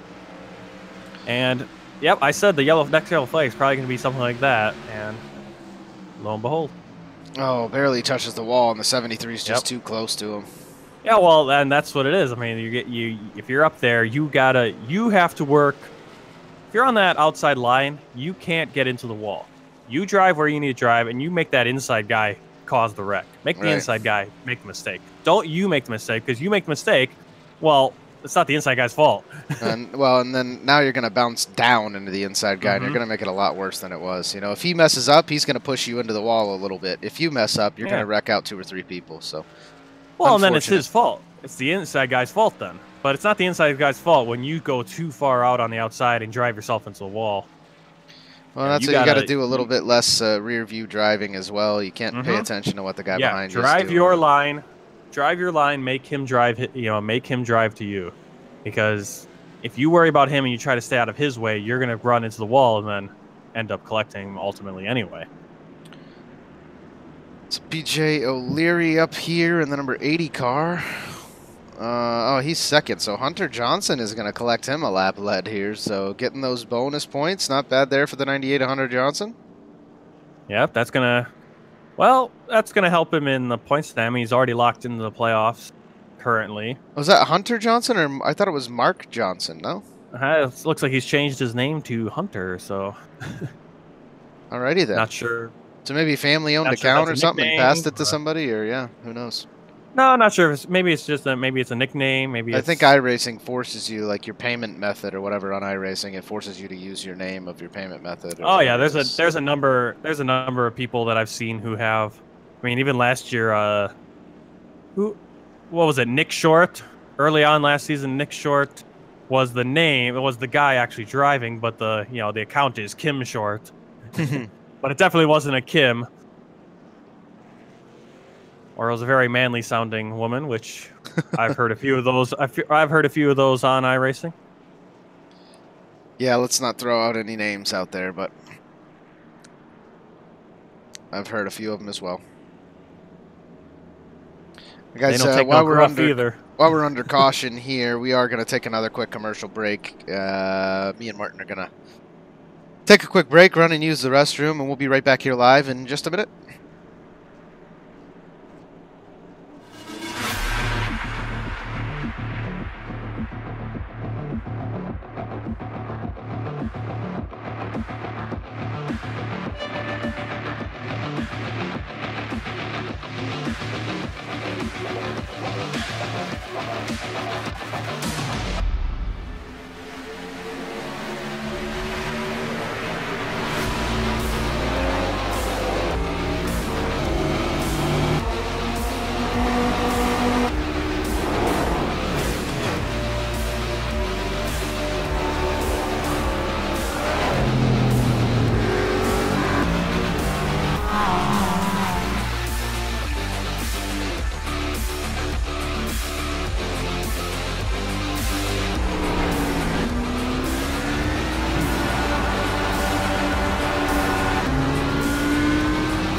We are back to green flag action here at Bristol Motor Speedway for the Dynasty Racing League's Molnar Automotive Cup Series. Lap 157 out of 250 here at Bristol Motor Speedway. 125 exciting laps. Things have been a little hectic as of now so far throughout this race. I mean, we have Connor Lane out here running in first. I think the first lap he has led the first race he's led a significant number of laps in all season. So great job so far on the 27's part so far this evening. Anthony Burrows currently sits in second position. Looks like he got all of his damage finally fixed. The 32 here of Wade Hustad runs in third, getting very close to that wall every time through 1 and 2. And Hesgard, the number 2, runs in fourth. His teammate Thomas Harmon, our winner of the Grand National Series last night, he runs in the 6th position, just behind Hunter Johnson in 5th. And Joseph Helt, after getting in a couple of wrecks there, looks like he got a lot of his damage fixed as well. So the O2 looking okay out there. Looks to me like they got the front bumper strapped back on that car. So definitely got a few more repairs, and hopefully he can come out here and post some faster lap times, get around a couple of these guys, because he was running great early in the night. Yeah, wasn't that bumper missing before? It was. Again, maybe that's just iRacing's cool. damage model or whatever it is. Looks like the 62 too of Anthony Burrows looks a lot more clean than he looked before. All the wrinkles out of the hood of that car. So yeah, it's always good to have the wrinkles out. It just makes you feel better as a driver. You don't see a big flap or something hanging up in your view. You don't have one of those classic iRacing lumps in the front of your car. It's really weird what the damage model looks like from inside the vehicle. See, we can go down here in a cockpit view. You see that there on the right-hand side of Anthony Burrows in that right front. You kind of see a lump there, and his hood is, kind of damaged up a little bit. But oh, that's actually Connor Lane. I'm sorry, not Anthony Burrows. Burrows is looking very clean. Wade Hustad. He's got a little lump on that right side too. Yeah, Hunter Johnson battling here, 4th place. Yeah, he does get around Ryan Hesgard in the number 2. See him right here behind the 32 of Wade Hustad. And he was collected in a few too. So like all these guys, with the exception of Connor Lane, have been involved, have been, had to work their way through a wreck or 2 or even 3, and they're all running up here top 5, looking good. Yeah, once again, Connor Lane, I think, is just really, really good on fresh tires. He didn't start to fall back. Oh, David Wellborn keeping it up in the wall at least. Doesn't get in the way of anybody else. But Connor Lane is doing great on these fresh tires. I mean, he runs away with this thing at the beginning of every one of these restarts, and then everybody starts to reel him back in once he gets 15 or 20 laps on the tires. So see if maybe he can find a better groove this time, not eat up those tires quite as much, and keep the lap times quick as this race rolls on. All right, we just saw a little bit of difficulty with the leaders getting past David Wellborn there. Where do you think the lap cars should go, in your opinion? Again, where's the best place to go? There's not a good place to go here, but again, Bristol is traditionally a high-line track. You know, I feel like if you're really that much slower than the other guys, you should be down on the apron. But I'm liking what Aaron James is doing. Aaron James goes down to the apron. Whenever the leaders come by, he goes down to the apron and gets out of the way. I don't like what David Wellborn's doing, because this is where he's been having trouble. He keeps going high, and that's where he's run into the wall, you know, 2 times and come down in people because of that. I think he should be down on the apron, go same low. issues we had earlier there with Dustin Musial. Yeah. I mean, it's uncomfortable being up there. You know what I mean? You got fast drivers coming. You're trying to stay out of the way, and then you start looking in your rear view to make sure you're out of the way, and then that wall just sneaks up on you. So. Well, it's the same. I think it's the same philosophy that I've had at other tracks, where if you're on the inside, there's an escape route, right? If you need to get out of the way, if the leaders aren't, if the leaders are 2 or 3 wide behind you, and they can't get single filed up, you can always dive down into the grass or the apron, you know, to save everyone a big headache. Whereas if you're up on that wall, you know, somewhere like, especially like a place like Daytona, and you're up on the wall, everyone has to weave around you, and someone might slam into you. Whereas you're on the inside, you can dive off, and they can go, leaders can say, hey, get out of the way, and you just dive off, right? Right. So I feel like that's what, you know, these lap cars should be doing at this point, especially if you're 17.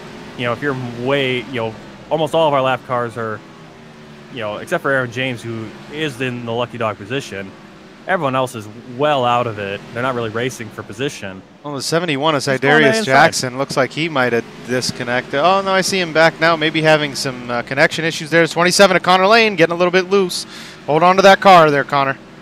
62 of Burrows and the 32 of Hustad now approaching him quick after that slight mistake. Connor Lane doing great up there running in first, but he's got to keep that car underneath him. Yeah, Martin, I don't know. There's a reason we're up here in the booth and not down there in the car, you know. These drivers will do whatever they want. And, you know, everybody's got their own idea of what's right and what isn't. And it's always like that. You know, some people feel like when these wrecks happen that it's the guy, it's always the rear person's fault rather than the person in front. Some people feel vice versa. You know, there's many different philosophies when it comes to racing, and that's why tempers can flare and things get so hot down on the racetrack. You know, we see a fight every other week in NASCAR, guys approaching each other at the hauler after the race, see helmets flying on pit road, and cars rubbing into each other when they're trying to do a burnout, etc. Well, I've noticed a few of those this week in this race too. Is that I've had a few guys when they'll get collected in the wreck, and then the guy behind them will slam into it as well and cause them rear end damage, and they'll be like, "Why didn't you brake?" And it's like, this is, I mean, Bristol is incredibly hard. If something happens, if you see something on your screen happening in front of you, and you start hitting the brakes, it's almost already too late. Wade Hustad, after getting around Wellborn there, tries to make a move on the 62 of Anthony Burrows. See if he can make it happen, as Burrows is still taking that high line. I don't like it. I think it's going to slow him down and just let Connor continue to run away with it if he keeps trying that. But I feel like Mark Johnson just called for Wellborn to go low, but he didn't, so that caused a little bit of a scare there. Is it Mark Johnson or Hunter Johnson? We got to get an interview. I hope he finishes top 5 so we can chat with him after this race. Hunter, Mark. Oh, the 2 of Hesgard and the 98 very close to one another and have been for many laps. That's allowed the 02 of Helt and the 68 of Thomas Harmon to catch up to them. So Helt fighting his way back into this race like I thought he might. Oh, Hunter barely touches the wall there. You know, if you remember, Martin, really getting close. It wasn't earlier this season, but last season or in the winter series, you could actually use that wall to help yourself around Bristol a little bit better. I don't know if that exists with this current setup. Maybe that's why they made some of the changes that they made. So now if you touch that wall, the car just brakes on you. But looks like that actually, I mean, that gave him some speed. Yeah, it does. I don't know if it was the early race or if it was the winter series or what, you know, when it was. But what did Bristol come before Pocono? Because Pocono was the first race on the new setup. Yeah, it was before. Bristol was before. So I think they were still exploiting that. Yeah, so guys were able to just rub season. against that wall just a little bit in every corner, and the 98 might be doing it right now. I mean, he's gaining a ridiculous amount of time on the cars behind him. I don't know if he's rubbing or not. I can't tell. Yeah, he's getting so close to that wall. I'm on the roll bar cam, and yeah, he's hitting right around that Pepsi, those Pepsi logos. He's just like popping into it, and it's working. Yeah, his right front, you can. It's just getting higher and higher and higher in the hood, and he's getting closer. Yep, you can definitely see it if you're in the roll bar cam or you're in the cockpit. You can see as he's getting closer and closer to Hustad. Won't be able to do it that time as he was passing Musel. And Anthony Burrows going on the inside. Gets around Hustad. These guys still a long way off the 27 of Connor Lane, but Eric Johnson not having the greatest race tonight. I know he got caught up in some stuff early, but typically see him running up there in the top 5. He currently sits 13th there in the 21. Yeah, it definitely looks like Hunter Johnson's running an exploit there, because he's clearly just going in and diving at that outside wall, making no effort to avoid it. Well, he's not doing it every time. Like right there, he didn't actually touch the wall. So again, I don't know if he was doing that on purpose. It seemed like he did it a few times on purpose, and then other times, see, right there, he didn't touch it. Now so. He's not. Huh. Not too sure what's going on with that, but yeah, it was like about 5-6 laps. Oh, I just heard an engine blow. Is that an engine? I think somebody just blew a motor. I heard something. It looks like, yeah, probably Cy Jackson. He's pulling down pit road, and that's probably the end of the race for him. Finally getting his laps back. He is 35 laps down. He was just about to catch up to Musel as far as laps are concerned, but 35 laps down. The next closest to him is Chris James at 116 laps down, so he's going to be okay. He's going to stay there in 16th. It's the worst position he can finish in at this point.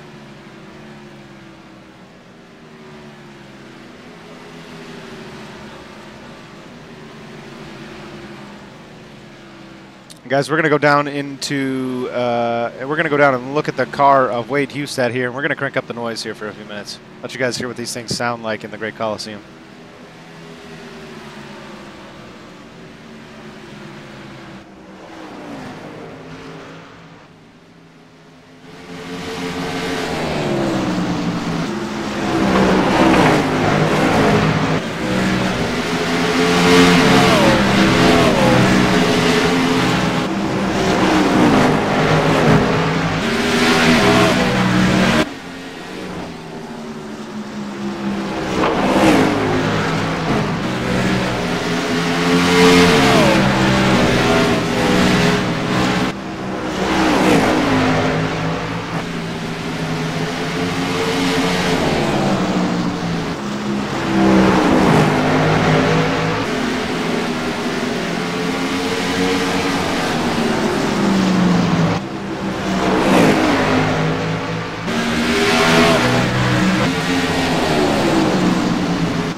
Well, another caution flag is out here. And that took out the leader. Go back and get a replay of that real quick.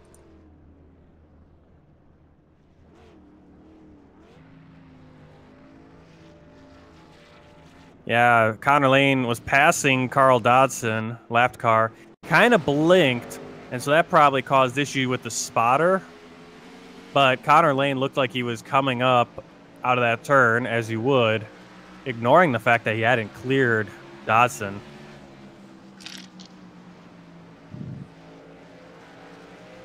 So that's a big blow for Connor Lane, who's going to fall back to 8th. He's going to remain on the lead lap, but he's going to have heavy damage now.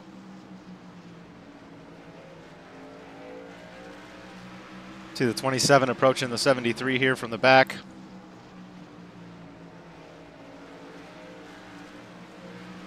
Looks like it's going to happen in this next corner here as Connor Lane goes to the inside of the 73. Gets a little bit loose on corner entry, maybe in the brakes a little too much as he was trying to turn. There was a bit of a blink, so maybe the 73 had blinked out on his screen. Not too sure what happened there.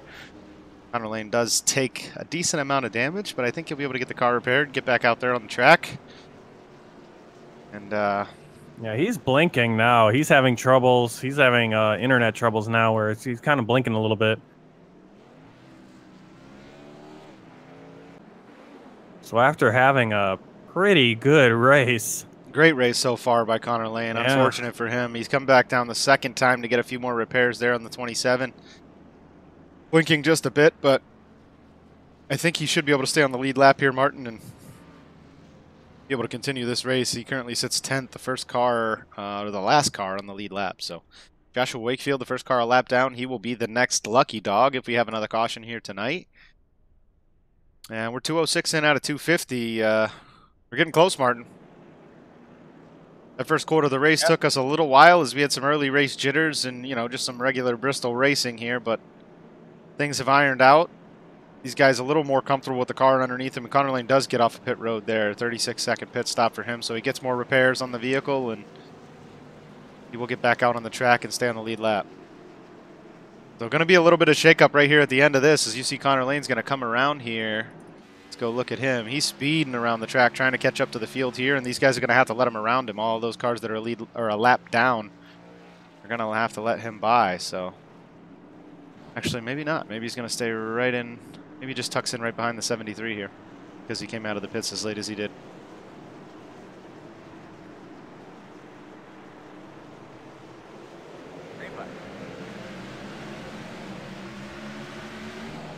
He pulls up into that outside line because the 73 is significantly slower. He's going to go around the 96 here of David Wellborn.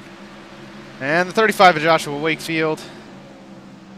We'll see how he navigates it here. Don't try to cut that gap. Take your time. Take your time. Hey, we know he has a fast race car. Some of these more beat-up cars back here, he's got to fight around him, but he's got to do it smartly. So he makes the best of it there, gets around Dustin Musial, and now he's got to approach Eric Johnson in the 89 of Sean Theodore.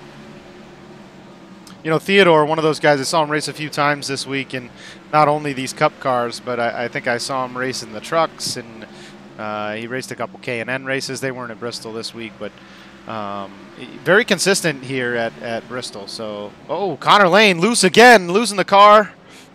Pulls right up in front of Ryan Hesgard trying to gather it up, and he's got to just take his time. He can't try to beat the car up too much and try to get too many positions back too quick. So Hesgard right back in front of him. Connor Lane's got to be patient here. Yeah, this is a very dangerous part of the race for, you know, a guy like Connor because he really wants to get back up there, but then you start over driving, and that's when you're going to go flying into that inside wall and end your night really quick. Yeah, he was so good for the last, 50, 60, 70 laps. He just needs to keep running the same line he was running, get the positions back as they come, and not try to fight the car too much. I'm going to go back up front here and look at Wade Hustad, Anthony Burrows, Joseph Helt now running in the third position. So Helt back up to one of those lead cars. Thomas Harmon in the number 68. He currently sits in fourth.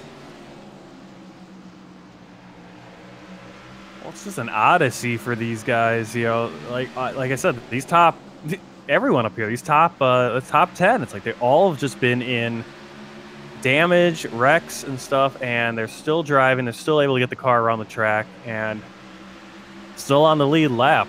And big surprise here, PJ O'Leary running in sixth.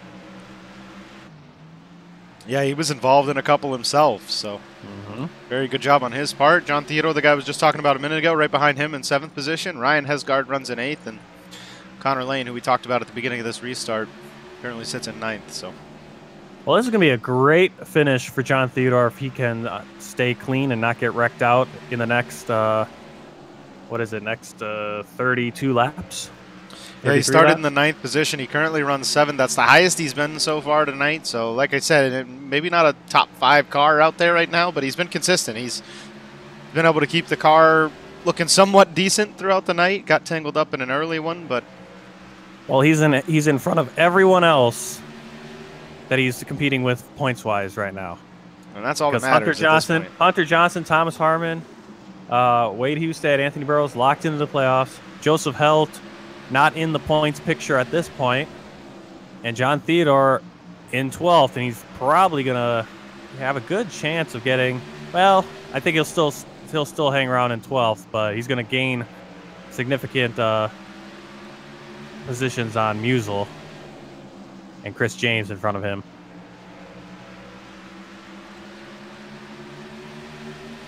I'll be back in just a second, Martin. I'm gonna run and grab a glass of water.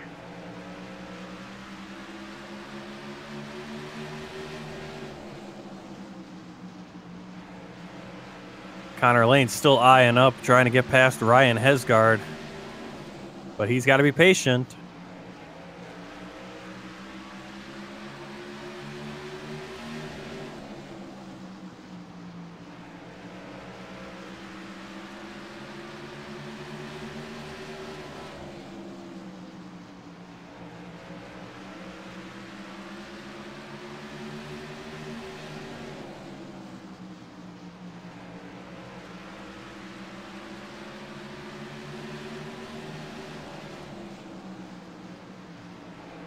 Looks like Lane caught the wall a little bit there. I don't know if he's trying to get that exploit going.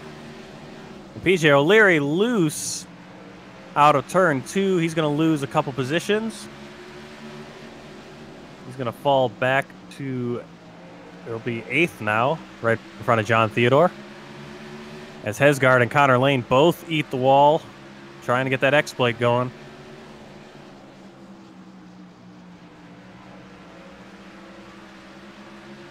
Hustad on the high side, working that high line as Burrows works the low line. Joseph Helt passing David Wellborn.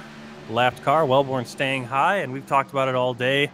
That maybe Wellborn should be going low to avoid these leaders, but he seems to be comfortable on the high line, despite the fact he's caught the wall a few times up there. Hustad catches the wall, but that's going to actually give him some more speed, exploited that bump, and he is right on the bumper of Anthony Burrows. Yeah, I think maybe he just realized that for the first time, like, oh, wait a second. That I can really use that to my advantage. And it does, and you know, it's unfortunate. I don't know if there's a way to avoid it in the game itself. I mean, it's a simulator, but I think they're gonna. I think they're probably working on that. That the next update will probably get that out. I'm really looking. I know they kind of showed some of the damage model that they're working on. I don't know how far out that is. I mean, they've been talking about the daytime changing. You know, they're going to have night transitions coming up, I think, in the next patch or whatever. But I don't think Hustad is intentionally. I think they said maybe for 2019, but I don't think he's intentionally trying to exploit it at all. He's been running real close to that wall all night. He just happened to touch that time by. Yeah, I think he caught it that time and gave him just gave him a nice boost. Yep. Whoa. Got a little tight there, and Connor Lane got really loose as they were all passing Wellborn. He gets into the wall again, Connor Lane. He's going to fall behind O'Leary. Here of O'Leary. Well, he was holding him up just a little bit. So. Well, no, he was up there. He was up there with Hesgaard. He was battling Hesgaard, and something happened, and he got really loose. I'm going to go back and see what caused Lane to Could be these suddenly fall issues. back. I am still seeing him with a little bit of connection jitters. So he was actually in front of. He had actually gotten past Hesgaard, and then. Yep, him and David Wellborn made contact, and I keep saying I think Wellborn should be on the low side because he keeps getting in the way, and that cost Connor Lane 2 positions. So, just my opinion. Yeah, Dotson's letting the leaders go high. As you see Harmon and Hunter Johnson. And then Harmon uses Chris James basically as a pick. Yeah. But Hunter Johnson's going to get right back on his bumper. And now sliding through the turn, Hunter Johnson, dirt tracking it there. Yeah, Harmon got a little bit loose. He's going to lose a lot of time. Harmon got a little bit loose, so the 98 of Hunter Johnson gets right to his bumper. Yep. And then Johnson gets loose as he goes to enter that corner and had to get on the brakes a little harder than he wanted to. So. Yeah, so we finally get a little bit of space between those guys. Looks like Johnson, once again, right back to using that wall to help him around in 1 and 2. I don't think he's using it there in 3 and 4 as well. Earlier, I don't believe he was using it in 3 and 4, but in 1 and 2, he was tapping that wall on a regular basis. So there he is, Burrows 1 and 2, hitting that wall pretty good every time around. Burrows has widened his lead to almost a second now. It was down to about 1/10, and I don't know if I don't know if this lap traffic slowing Hustad down a little bit. I don't know if that's the case or if he's just slowing down, period, as Joseph Helt is now coming up towards the bumper of the 32 at Hustad. Oh, and another caution. Oh, caution. Who was that? I don't know. I saw David Wellborn drive through a wreck. I don't know who caused it. Looks like it looks around there. Uzel. Let's go back and check it out. Uzel very close to that wreck. Eric Johnson very close to the wreck. So we're going to go back here and check it out as... PJ O'Leary. Yeah, PJ O'Leary got loose coming out of turn 3 and he squirreled it. He was coming out, going to hit that inside wall, and then he tried to correct it, and hit that outside wall then. And Wade Hustad comes down pit road. So Hustad down to take a pit, Joseph Helt down to pit, Thomas Harmon in the pits, and Ryan Hesgard. So Anthony Burrows, the only car staying out there, him and Johnson, and now Connor Lane is back up into 3rd. So this is going to be interesting at the end of this race, Martin. We only have 5 laps to go after this thing goes green. So, yeah, PJ O'Leary. Tough luck.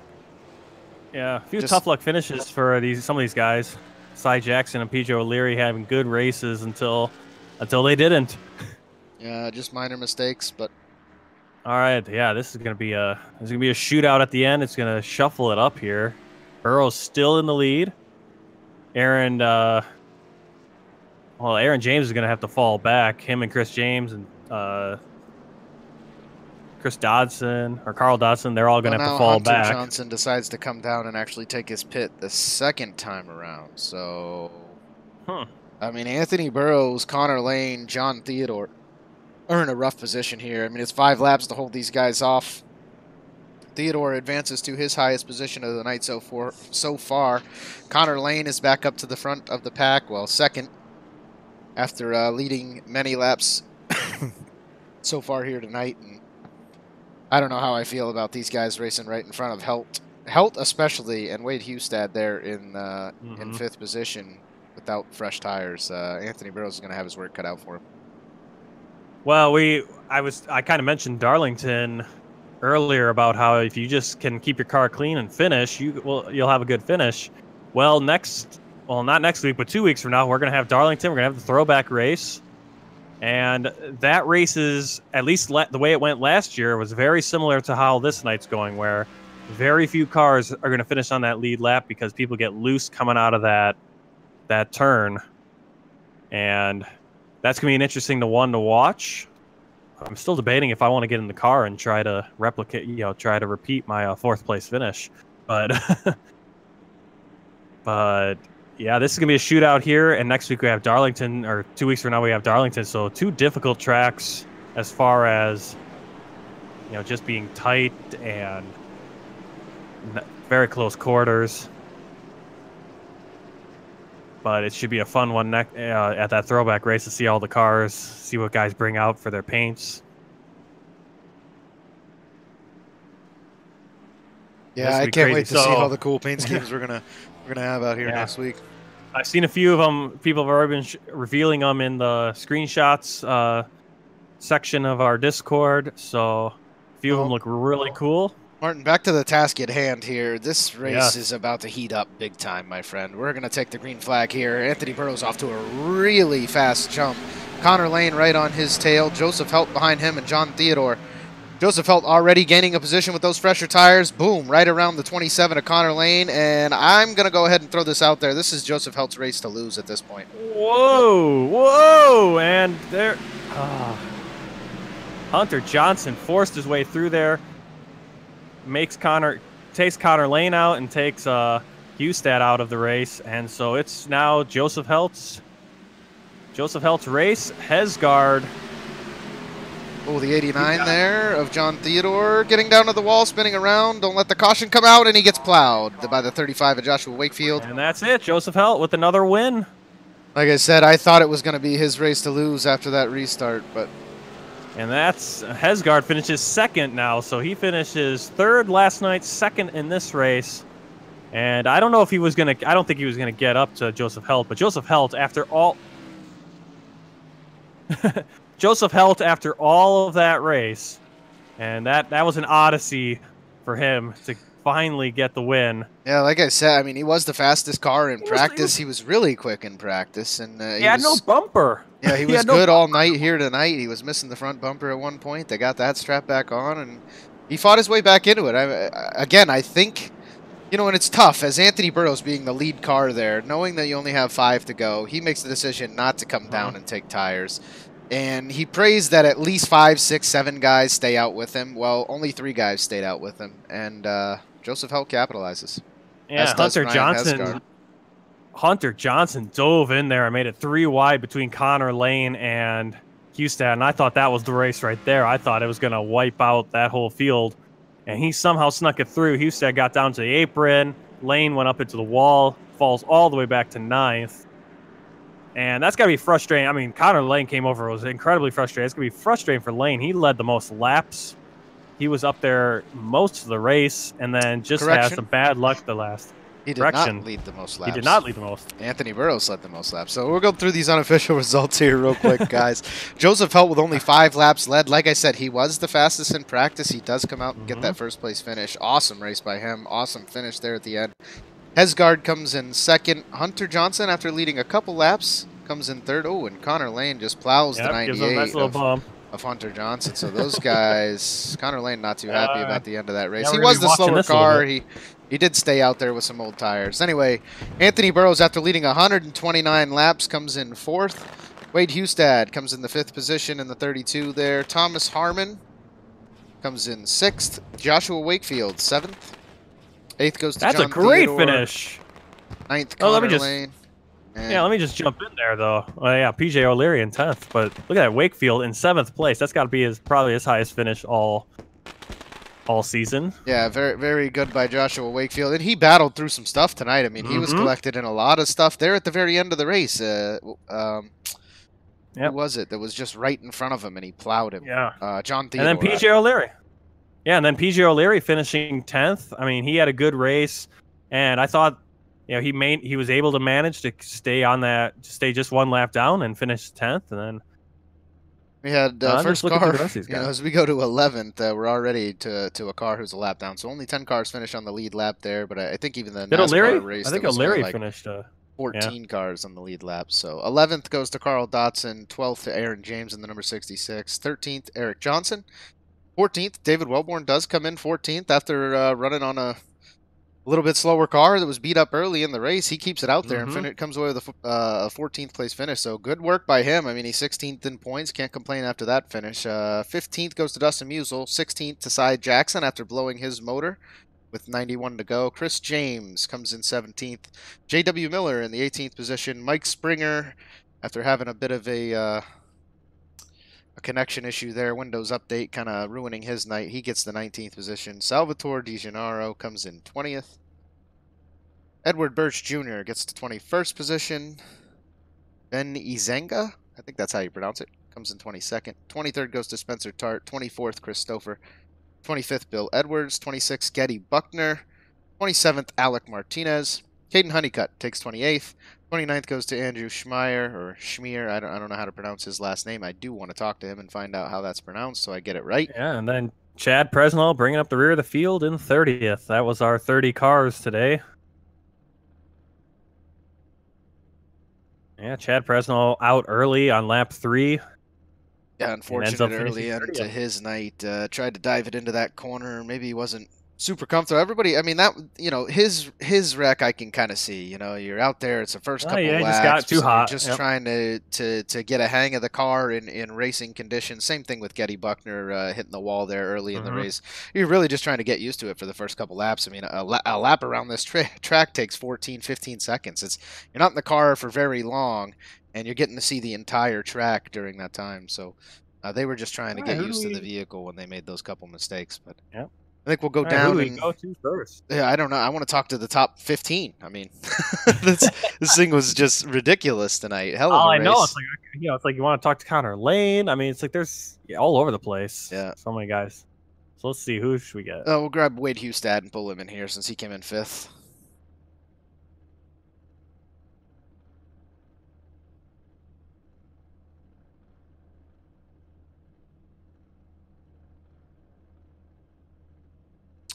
Wade Hustad, you got a copy, buddy?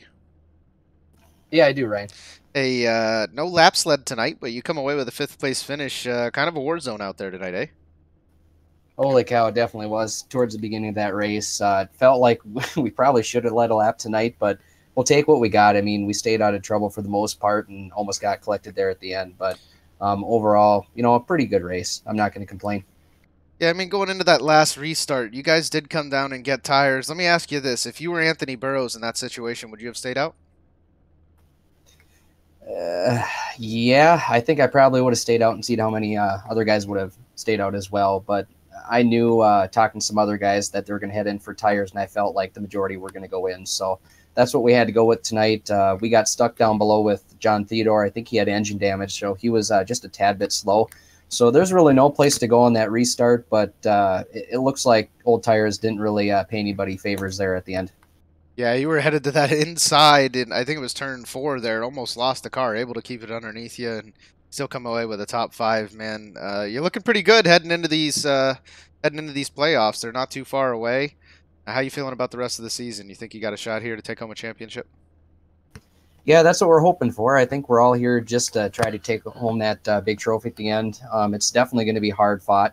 Anthony's one of those guys that you're going to have to catch him on an off week really to capitalize. So.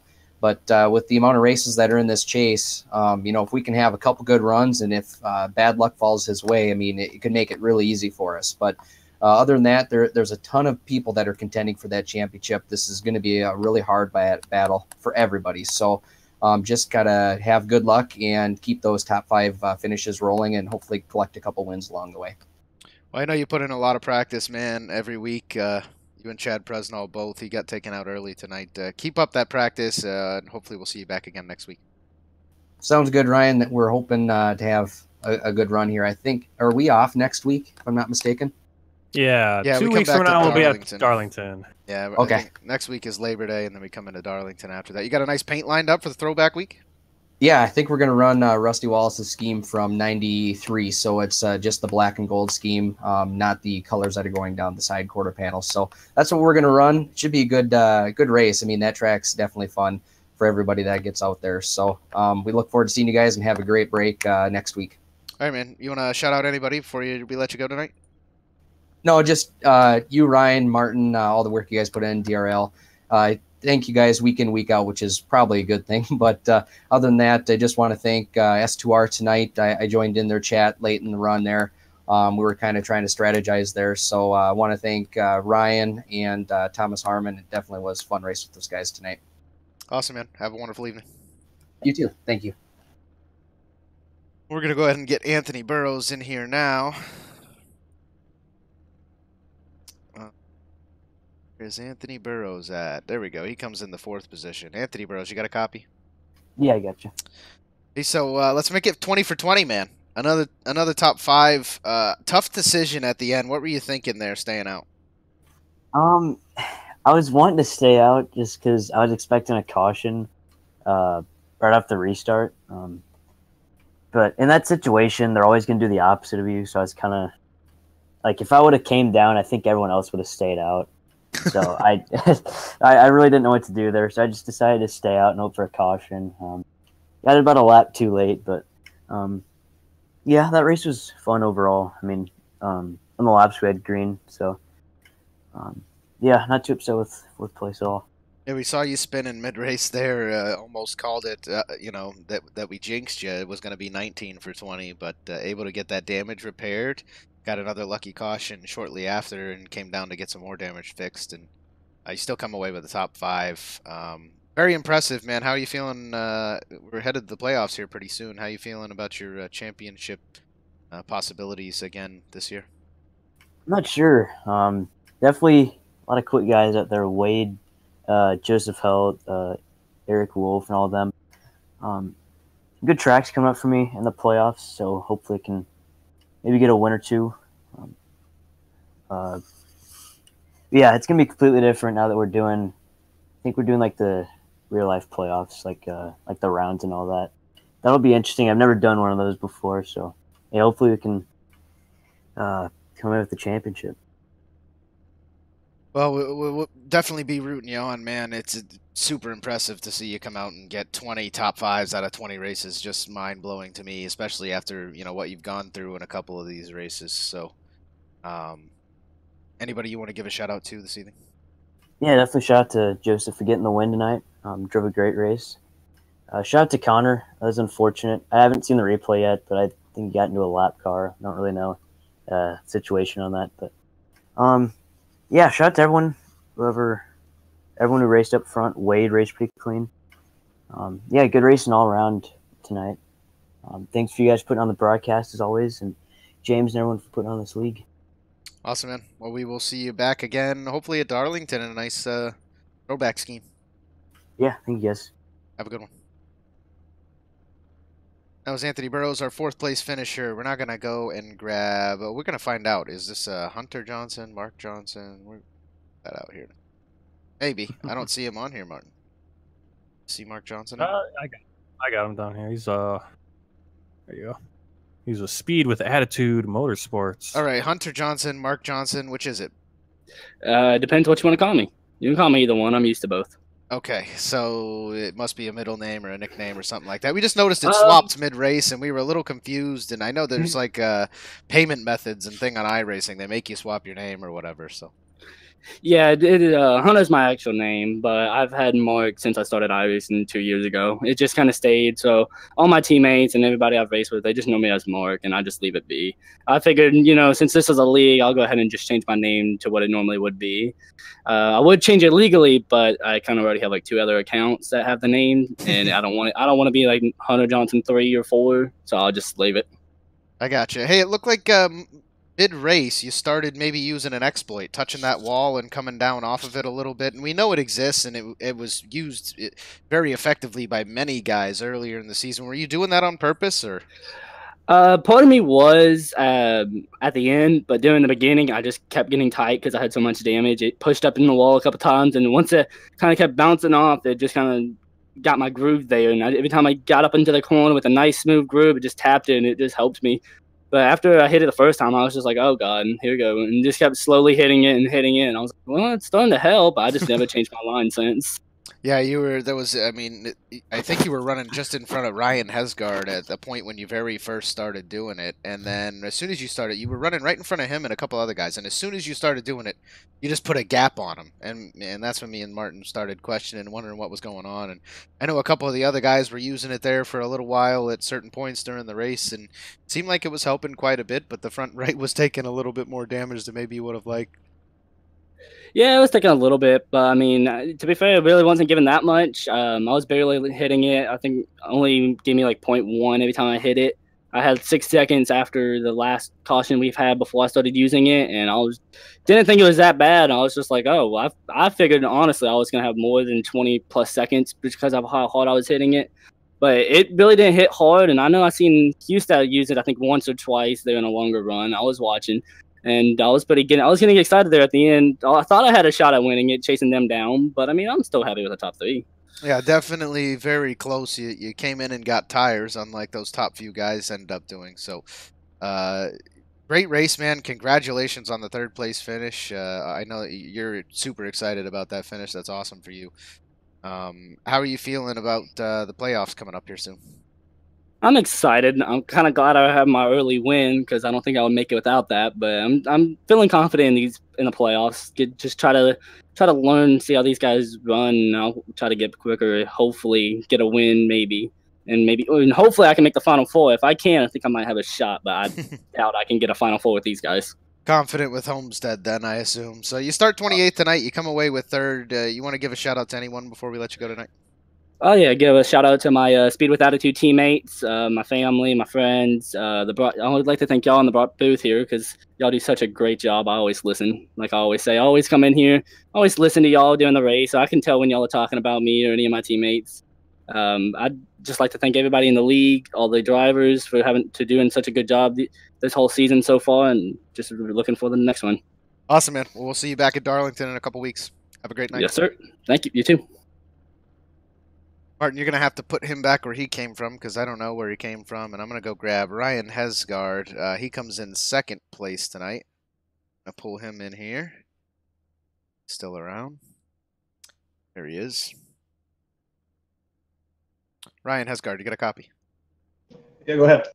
Okay, so I think you got third last night. You come in here and finish second tonight. You finished better than Thomas Harmon. How's it feel, man?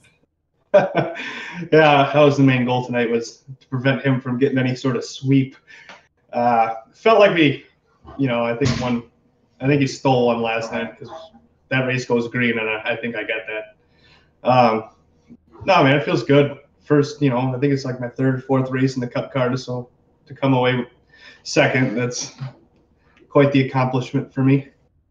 Yeah, doing very well so far in the Grand National Series this year. I know, we talked about possibilities of you moving up to Cup next year. Hopefully the schedule works out in that regard, because I think you do a little better here maybe than last year in the Cup Series. So fairly new to iRacing at that point, and you seem to have the wheel under you pretty well now. So you've had some equipment upgrades as well, right? Yeah, I've just recently got the VR headset, and that's taken a little bit of getting used to, especially after a 6-week hiatus, but we're finally starting to get the groove back. Everything's slowing down, so we're getting like the confidence back up to what I had before I took that little break. So hopefully we can just keep building momentum and having solid top fives. Awesome, man. Well, I don't know if we will see you back here in the Cup car, but 2 weeks from now we're going to Darlington. How you feel about that track? I'm kind of excited. I think it's going to play to a few of my strengths with the finesse aspect of the racetrack, especially in the Grand National car. I got a pretty good feel for that thing. So, but I mean, we're going to practice it. We got a road course to do next week, so we got to practice that, and then we'll do enough laps to not crash or anything like that on the upcoming races. But I think our team is going to start focusing a lot on the playoff races. We really want to, get a leg up on that and be ready for when the chase rolls around. Yeah, definitely want to get ready for those tracks before they roll around and be able to put a spanking on these guys and maybe come away with a championship. So congratulations on your second place finish tonight, man. You want to give a shout out to anybody before I let you go? Yeah, first of all, I got to thank Molnar Automotive for the series sponsorship. I got to thank you guys in the booth, DRL admins across the board. I know they catch a lot of flack, but they do a very nice job at controlling mayhem sometimes. I got to thank our S2R teammates. We did a lot of practice, and not so much in the Cup card. I wasn't really sure if I was going to participate or not, but everything worked out, and here we are. So big thank you to those guys, and a thank you to DRL as a whole for what they do, and the platform that they're allowing us to race on every week is fun and enjoyable, and it definitely makes playing this game worthwhile. You coming back out tomorrow night for the truck race? Yeah, I mean, we're planning on it. It just depends on scheduling and everything like that. I know the fiance's got some plans tomorrow night, so if she's out of the house or something, maybe, but we'll see. I'm like 50-50 right now, so I can't really confirm or deny. Gotcha. Alrighty, well, we'll either see you tomorrow. We'll see you again on Monday night. Have a great one, man. Thanks, Ryan. That was Ryan Hesgaard there with S2R Racing. He comes in second place tonight. We are going to go grab Joseph Helt in the O2 and bring him in here, our winner this evening. Amazing race by the O2 here tonight. Fought adversity all evening long, gotten a couple wrecks here and there, and was able to still come away with a win. So, Joseph Helt, do you have a copy, sir? Yeah, I got you. Hey, I don't know how you did it, man. What was it like out there? To come away with the first place finish was insane. Man, it was a wild, wild race. Painful at times, but glad we got a little bit of a run there and able to pull it out somehow. Yeah, I mean, you got shuffled back. I know you were the fastest in practice for a good portion of the practice session just before this race, and it didn't have the greatest qualifying time. Not that I'm saying it was bad. I'm sure you did a lot better than I could have done out there with how loose these cars were driving tonight, but you started in fourth. You got shuffled back a couple times, got in an accident here or there. The bumper was missing off the front of your car at one point, and then the guys must have got it strapped back on, so... I mean, how much? Paying the big bucks. How much damage had you received at one point? How much time did you have to spend on pit road? Well, the first wreck that I was in, it was the 22 came off the wall right in front of a group of like 4 of us battling, and that was the first 50 seconds of damage. Then once Springer hit the fence with his issue, then that was the engine damage. So from there, I thought I was toast. I was down a significant amount in RPM, especially too much to think that I could contend.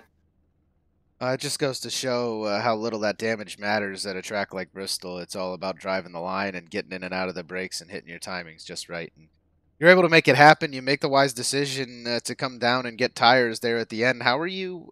Who was it that was in front of you just before that? I think Wade Hustad was. How were you able to beat him off pit road? Did you only take 2 tires, or? No, I took 4. I just got really lucky with a good pit stop, and with being that 4th pit stall, I was still in that first zone, so I could really gas it up out of pit road. Pit road speed's 35. I was able to put it up to 40 at an out, so was able to get some time that way too. Perfect. Well, you got the nose out in front of him, and then you made an insane fast pass there at the very end just to get around. I think it was 27 to Connor Lane was slow on the restart there on those old tires, and then Anthony Burrows, again, I mean, I don't know if he had much of a choice. I asked Wade Hustad, what would you have done in Burrows' situation? Would you have stayed out as well? I mean, I think we were going to do the opposite of what he was going to do. So when he was staying out, we were coming in. If he was going to come in, we were going to stay out. So there was really no win for him there. Yeah, that's exactly what he thought. Is he didn't really have a right choice to make, and I guess the wise thing to do is to stay out and hope that you get a caution, on the restart or within the first couple. Didn't happen. Oh yeah, he only needed. I mean, he had the lead all the way through the first lap, and I can't believe there wasn't a caution there. Was this your first win with the Dynasty Racing League? No, I won the July Daytona race actually. Okay. Well, congratulations on first tonight, man. You got a nice paint scheme all set up for Darlington? Yes, sir. I'll be running a Purdue Rose Bowl throwback scheme for celebrating Drew Brees. Nice, I love it. Drew Brees, one of the best QBs in NFL history, so. Oh, absolutely. Big Purdue fan, I assume? Yeah. Graduate. Oh, okay. Awesome. Well, congrats again on first place, man. You want to shout out anybody tonight? Hey, thanks guys for putting on the show. I know it was a rough one, so thanks for all the viewers for staying with us and hopefully having a little exciting finish there. So thanks, everyone. Well, have a great night, man. Enjoy the after party. We'll see you back at Darlington. See you guys. A heck of a race, Martin. Yeah. Yeah, I'd say, the first part was a little slow, but once it came down to the end there, especially you had that last restart was really wild also because you had Hunter Johnson just slicing through there. You had the guys on the new tires. That was the most exciting part of the race for me. I wish it didn't end like it did with that spin out by John Theodore, and they would have got the rest of those last couple laps to see what Ryan Hesgaard could have done with Helt and what Hunter Johnson maybe could have done there with Hesgaard, and to see if maybe Anthony Burrows slipped out of the top 5 because he had Wade Hustad and Thomas Harmon just biting at his heels. I mean, ready to take a spot back from him. So it would have been cool to see those last couple laps, but definitely was an exciting last restart there. That's for sure. Yeah, and maybe at some point, iRacing will give us the option of having like a green, yellow, or yellow, and then the green, white checkers or whatever. Well, I've thought if we about want that, that and option. then, you know, I thought about some other stuff after tonight about things when we have like one of those major blow-ups of you know, somebody's connection disconnects or their screen goes blank or the Windows update, like Mike had earlier in the race tonight, Mike Springer. If you can just like reset a race car's damage or take their damage back 5 minutes or something like that, it wouldn't be fair to give them a fast repair mid race. You know what I mean? You can't make their car 100% because that would erase the damage they had taken earlier in the race. But if you could like reverse the last 30 seconds of damage that they took, and in that case, then the guy, you know, people who get caught and stuff like that, maybe can get that damage erased. But like you said, it is kind of like things like tires and you know, rotors cracking and brakes just getting too hot and things like that, you know, in real life. So well, and I don't think there's a. I think at this point it's kind of everyone's in that same boat that could happen to you. So, you know, it could be right in front of you or not. So, there's not a huge need to eliminate that. But yeah, it sucks to get caught in something like that. But it gets sucked to get caught in when someone bounced off the wall as well. So it's about the same feeling. And in the end, kind of have to look at it that way. Because sometimes I think some people look at it and they go, "Oh man, that guy had a or that guy had a connection issue. That shouldn't have happened." It's like, well, yeah, well, it shouldn't have happened that the guy bounced off the wall and took me out on lap 1. But yeah, stuff happens. Well, we're right back here tomorrow night for the Thunder Valley 200 in the Winona Road Truck Series. I'll be competing. Hopefully, I'll see you out there on the track, Martin.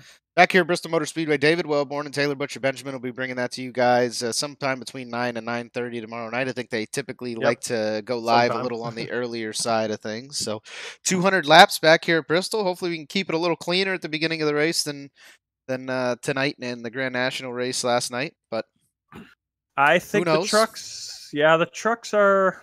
They're a little easier to keep underneath you. A little easier to keep underneath you, but it's also the truck series, so yeah, a little. We'll see how it goes. That is the entry. It's a little wild out there. Entry series for the Dynasty Racing League. So some of the less experienced drivers are going to be out there, but we will see what happens then. And then the next race of this series will be coming to you 2 weeks from now for the Darlington 250 at Darlington Raceway.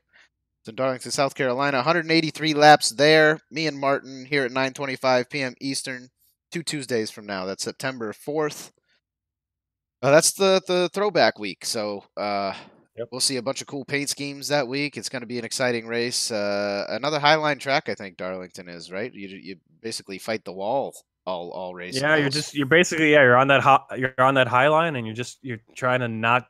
I think it's turn 2 especially. Yeah, it's a much wider track, I think, than Bristol is. A little bit, you know, it's kind of wide. It's wider, but you don't really want to go anywhere else. No, exactly. Like you one only line. want to be right there on that top line. And the thing about it, just like here, the banking is so big, you just have to keep in the gas. Like the way to stay off the wall isn't to hit the brakes. If you hit the brakes, you hit the wall. If you hit the gas, you stay off the wall. It's really weird to race, and it takes a little while to get used to. So hopefully everybody gets their practice in, and we can see those nice, beautiful paint schemes stay clean.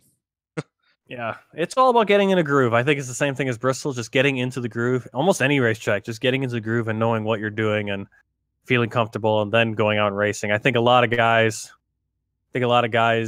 in every series, every official race, anything, it's like they're like, I got to race lap 1. And it's like, if you're not 100% comfortable, get in a groove, then go out racing, because that's usually what happens is people race on turn 1 and wipe out half the field and damage their cars so heavily that they can't do much after that. Yeah, I mean, practice makes perfect. A lot of times, those practice sessions, guys will be just hot lapping over and over and over again, trying to get those awesome qualifying times, which is great. You know, you come out with a great qualifying time, and then find yourself uncomfortable in the vehicle, and you end up like Getty Buckner did this evening. So. Is what it is, but we will see you guys back again, like I said, 2 Tuesdays from now, and we hope you come out and cheer me and Martin on tomorrow night in the truck series. Martin, you got anything else for the viewers before we let them go this evening?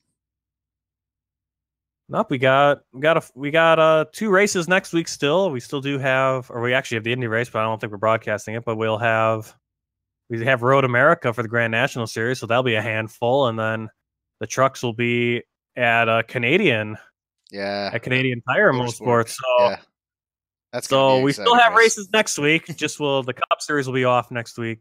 Give us a little bit of a break, and then I think we have Darlington, and then a week off after Darlington, and then into the playoffs.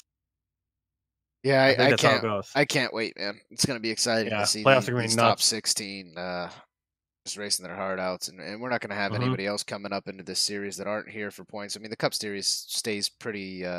Most of the guys that race here are in it for points, but like we saw this evening, Ryan Hesgard, who came away with the second place finish there, is not racing here for points, so he won't even be allowed to race come playoff time.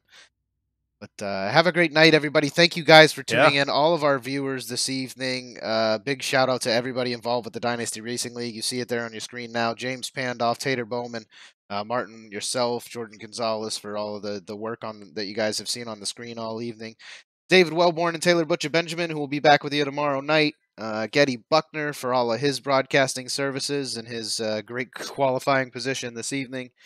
And even Eric Weatherholt's down there, admin and race control for the Indy Series. Indy Series wouldn't even be possible, or it wouldn't be a thing if it wasn't for him so far this year. And we've already got a schedule out for another Indy Series come next year. So Dynasty Racing League is growing. If you are one of the viewers out there watching this race and you are not involved, please get involved. We have positions open as far as administrators go. We can use broadcasting help and just guys who want to race. If you've seen this race tonight and want to be a part of it, throw us a line. We'd be happy to make that happen. So have a great night, everybody, and we'll see you next time.